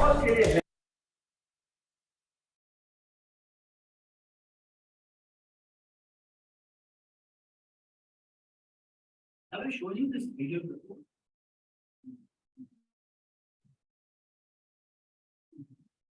This movie was from other scene. I've seen another one.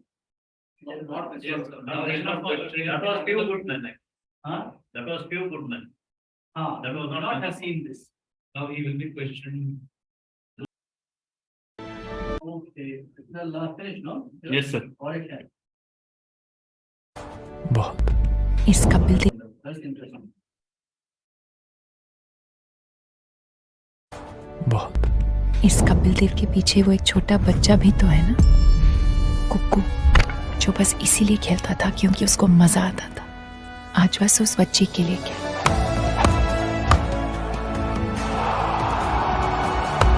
नहीं होती बात, थोड़ा rest करो। कपिल मैंने इसे set किया है, एक ओवर दे दे। नहीं हो बट कपिल ये मेरे पीछे पड़ा, इसी चीज का फायदा उठाऊंगा। नहीं होती, बहुत रिस्की। ये मुझे बॉलर नहीं समझता कैप्स, मुझे एक ओवर दे दे, मुझे इसे दिखाना है यार। That's another one gone. This is a disaster. मजाक की भी हद होती है। स्कोर क्या है? 9 रन, 4 विकेट डाउन। आराम से मारना चिक्का, भाई नेट प्रैक्टिस है। हमको चुम्मा टुकु टुकु खेलने नहीं आता। और कपिल ऐसे समझा दे, मैं सर पे मार देनी बॉल। रैन तुम मत दीपा, नहीं आती उसे डिफेंस है ना। से डू एंड डाई क्या है? You mean do or die? So now in 1983 we come here and our captain says we'll beat the West Indies. ए क्या पागल हो गया रे हमारा कैप्टन। बॉल टाइट, बाउंड्री नहीं जानी चाहिए। मैंने फील्डिंग लगाई है, देयर एंड देयर। शाबाश भाजी। Where and where. तुझे मजाक सूझ रहा है? सदार फाइनल है, सीरियस हो जा। भाजी यार तू इनको आग मत मार देना। Best of luck. ओए बल्लू, इसे बोल कल तुझे देख लूंगा। बात सुना है? The part where he says we will win the World Cup is the exciting part. Anyway, they put the second piece. Talk a little bit. So what did you gather from these slides, from these videos? About teamwork. Your thoughts.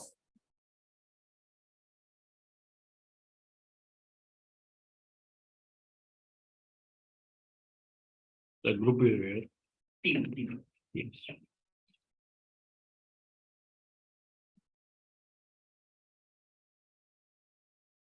What did you sort of, was there anything you took away in terms of teamwork from these videos?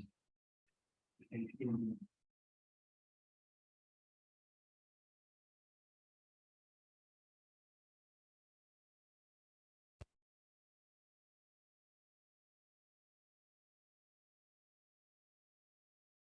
Yes, please.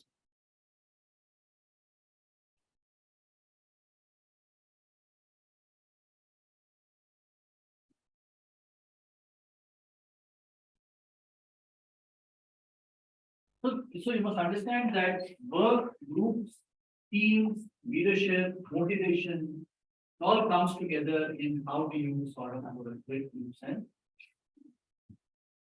So any thoughts?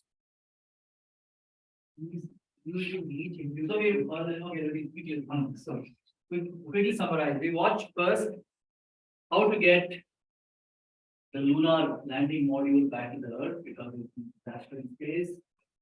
I think then we watched margin call, start of the subprime crisis where they're sitting on a lot of junk bonds they have to sell. The third one was the Henry Ford II, where they're being sort of insulted by Ferrari, a small car manufacturer in Italy. And the fourth one was the Men of Honor, where it's all true stories, and where this black African American in the Navy, you must understand, in the US Navy, blacks were not allowed to become divers. They were only meant to be cooks and so on. So it's a very racial thing as well. And the last one, of course, which we didn't play fully, Kapil Dev said in a press conference that why you are here? He says we are here to win. He says win what? Win World Cup. That man is amazing in his confidence. Sometimes I think we overthink simple things.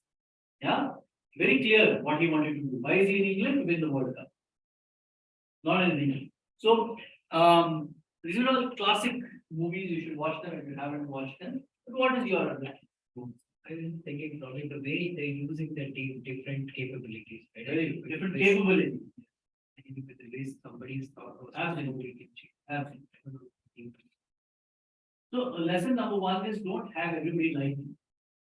Have people who are different so that they can add to the team, the repertoire of skills in a particular team. What else? The approach was different. Like some had they had opportunity, others had opportunity. Kind of Very good. So it was a very, it was, if you notice, it was, there was room for debate and discussion. Nowhere was the leader saying that I was sort of feedback mechanism, even with Henry Ford II, who was a very tough character, he said, tell me exactly what he said about it. And he's not afraid. He says he's called you fat, he called you big-headed, he called you stupid. But happy to observe all that. He wants to know the sign of good teamwork. What else?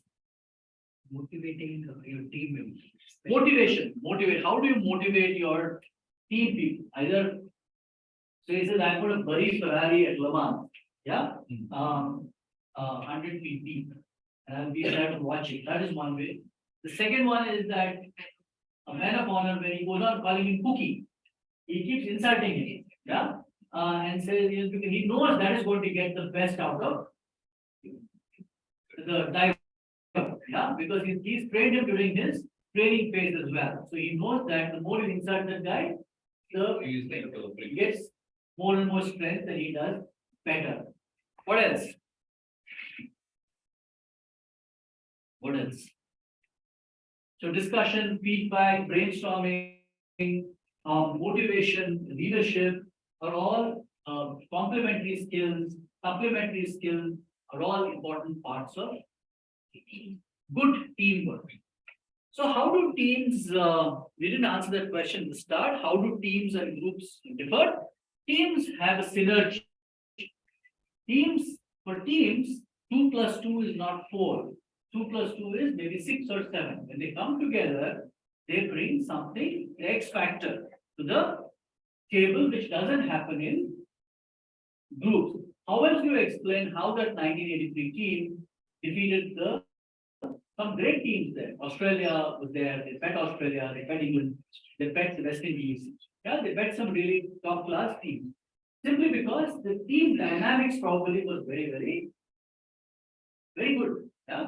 And you must actually credit Kapil Dev for many of those things. He changed the dynamics of Indian cricket altogether. He set a new course, which was till that time it was known for spin bowling and so on. And so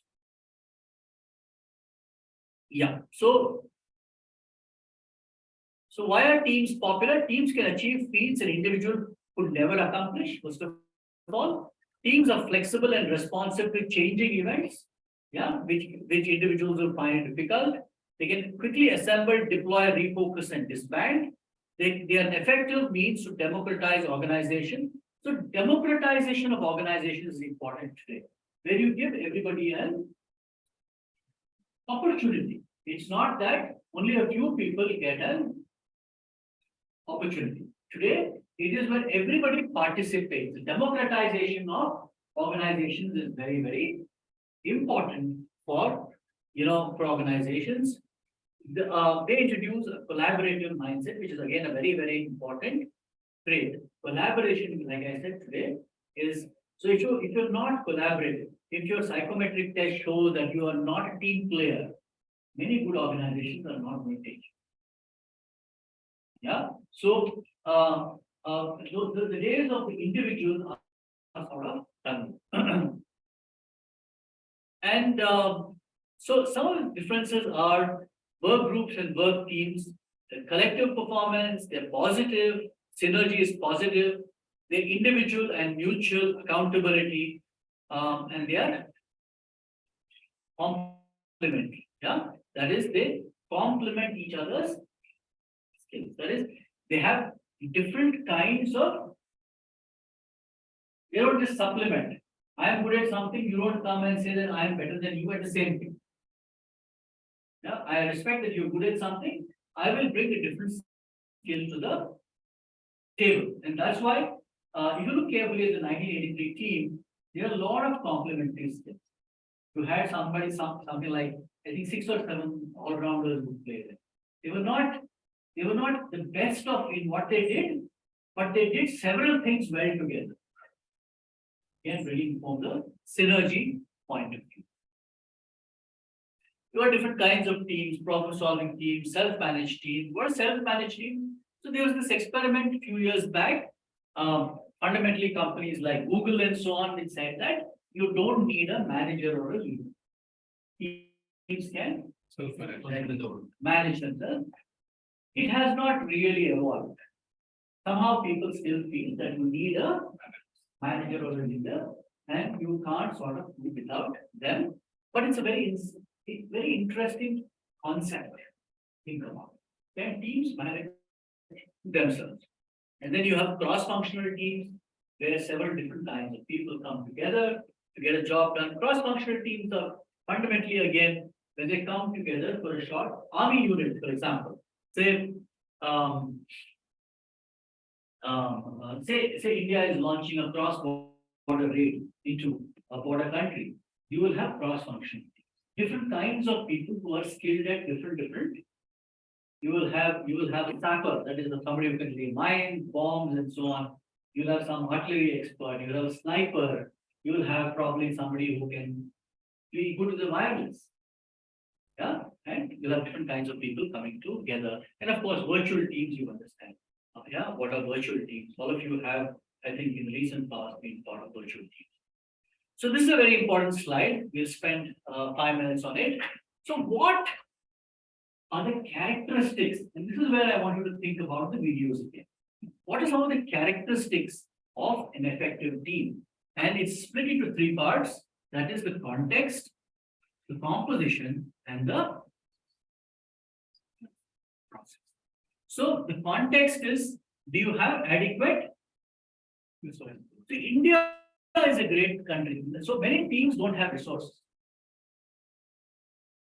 You don't have resources, but people will expect miracles.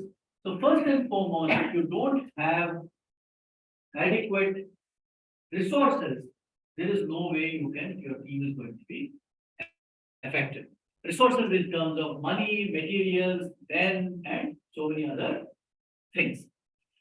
Leadership and structure. You have a sound leadership and you have a organization structure where it can, and we can sort of talk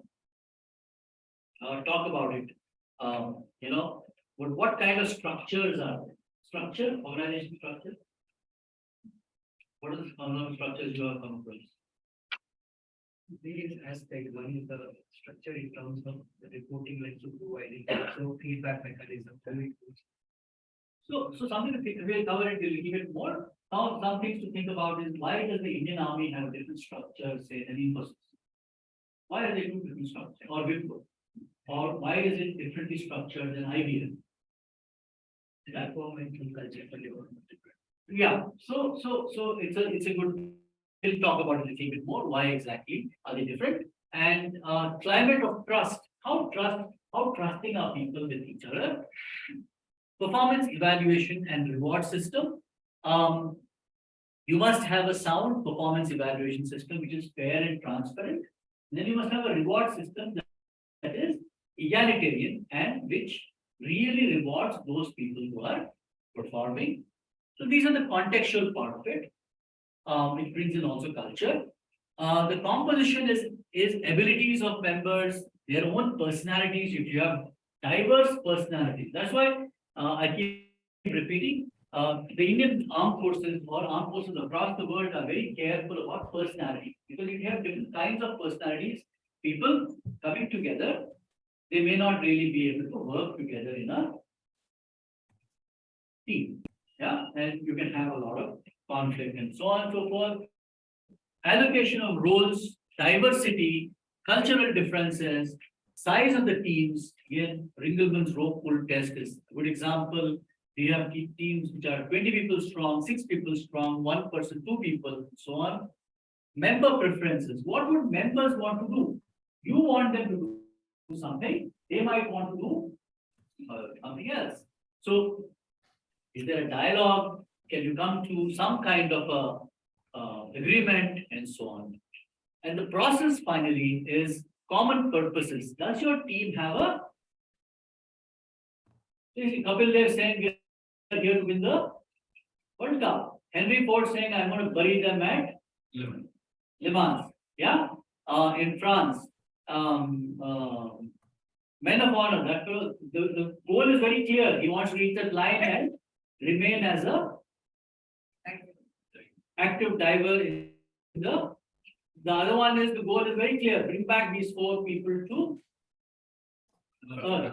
The margin call is company survival is not important, paramount. Company survival, company has to survive. Yeah, we can't go down. So common purpose is very clear, and that is why you have vision statements and strategy statements and all. If that is not clearly understood, you can't be part of a team. Many people are not aware why they are part of a team, first of all. Yeah, if you, as a manager, you can't get that across to people in a well-articulated manner and clearly. Yeah. So I tell my guys, we have only 2 things.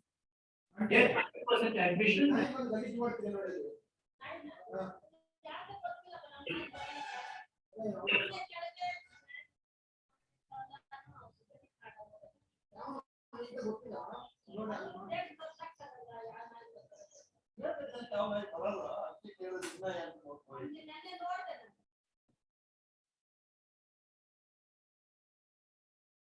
So,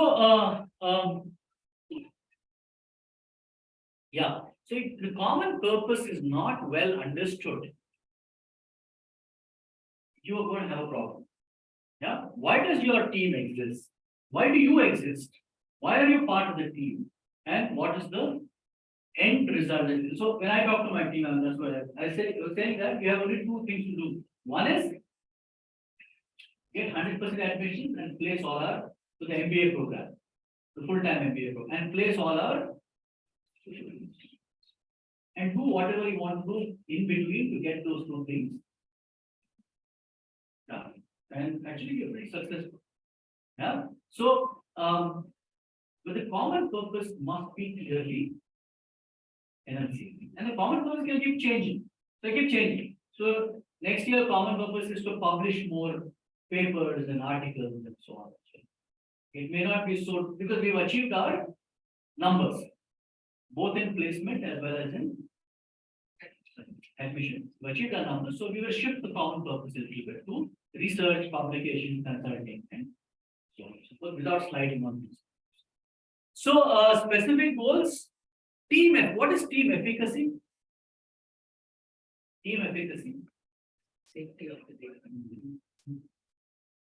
Team efficacy. Right. Absolutely. So you can have all this wonderful stuff, but you have the people who can get the job done. Yeah? You want to do big things, but you have a set of Mickey Mouse fellows in your team. Fellows who really can't do the. You have little boys in place where you need men to do a job. Yeah. So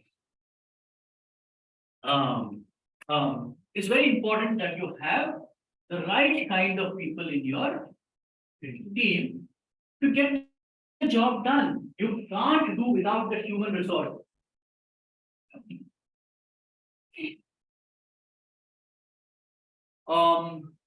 Team identity. Does your team identify itself with something? Are they proud to sort of are they proud? So, for example, army units are like that. Say you have the J&K light infantry and they're at the border. If they lose 2 of their men, they will never withdraw till they have got 2 of the enemy. Unless the scores are settled, they will not leave. And the same the other side as well. They have got pride in their own unit, regiment, and so on and so forth. Yeah. So the team identity per se is very strong. The country comes later, but at the individual unit level, they're very, very strong with their own identity, which is some organizations have it, many organizations don't. And when the team identity is very strong, then you will have lower attrition rates, people not leaving and so easily and so on and so forth, because they identify with the team, yeah? Or identify with the organization. So team identity, team cohesion, we talked about cohesion, mental models, conflict levels, and social loafing. So social loafing, where people are not really contributing, might become an issue. Your team size is very large and people can get away without doing any. A lot of people in your systems as well, they feel that they can get away with not contributing to the group assignment because they won't get either their teammates will not report them. So I encourage all teams to report people who have not contributed. Yeah. And my understanding is that if people follow that path, eventually they're going to get caught somewhere. Maybe they will escape assignment number 2, but in some other bigger assignment elsewhere, they get caught. And the price they will pay is going to be much, much heavier. And so discipline is a habit. And if you don't develop it, somewhere it's going to start showing up. Yeah. High conflict levels can sort of cause a problem. Mental models are very important. And I don't know, and that's why I keep saying that you need to think, you need to keep asking those questions instead of saying all the time that I have to be entertained with something. So mental models, so this advice I got as a very young officer by an old cap. He told me, what do you do in your spare time? I said, I'm pretty tired and I sleep. He said, don't sleep next time. Spend maybe an hour or so every day in building mental models. So I asked him, what is that? And he said, think about if you are in an accident or you are in a safety situation on a ship, what are you going to do to get yourself out of it? Say your ship is on fire and you are expected to come up with a solution. What is it that you're going to do? Try to work it out in your head. Very useful. So that when the real thing happens, you are The mindset is already there and you can move a little bit more easily. It doesn't catch you by total surprise. So mental models, I think a lot of people miss out on success because they get overwhelmed by the situation. And they suddenly get thrust into something, they don't know what to do, and then they just sort of give up. But if you build mental models, then you're also more kind of used to the situation. Okay, folks, I'm going to cover that slide and end there. Any questions you might have?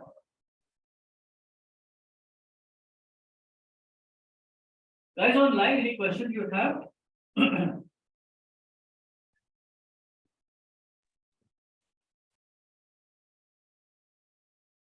No, sir. Brilliant. Okay, so 17, we start. Whoever is ready, I would be glad to take your assignment 2. Assignment 1, I will correct. And then, yeah, all the best. I have one more class, right? Yeah. Yes. I have to cover a few things. Yeah. So the examination date, whatever has been sent earlier, 800. Act of God. No, the earth papers.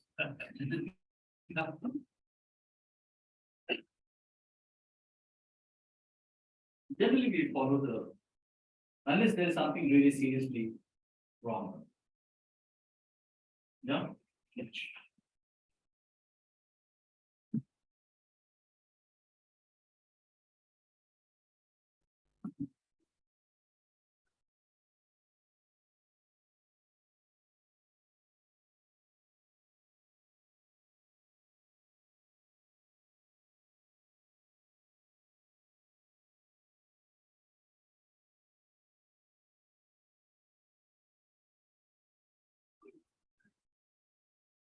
That's it.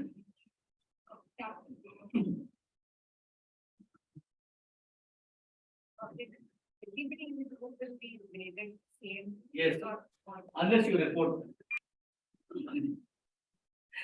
If you feel that somebody has not done anything, report them and I will be happy to grade them.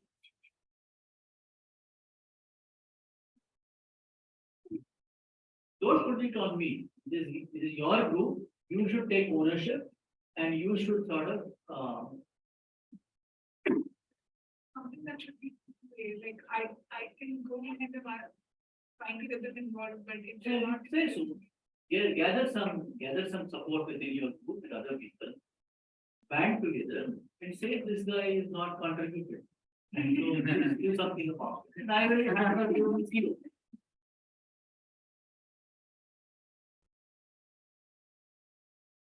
But you can't play Mr. Nice Guy, Mr. Nice Girl,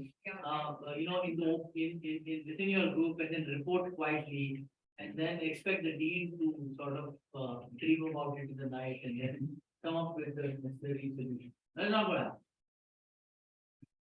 Otherwise, you should burn with the fact that the fellow who didn't contribute also got the same marks. I'm introducing you to real life.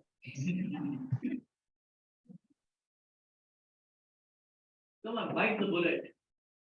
Little bit of conflict is good. Get the juices flowing.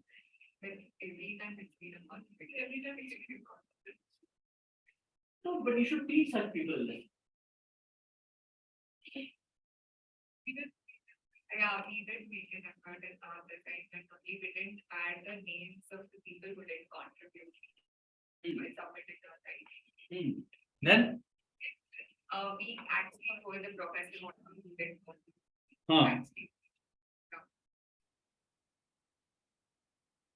And what happened?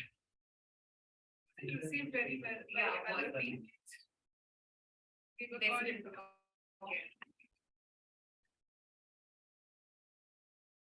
Then just gave it some random names that were the girls or conversation.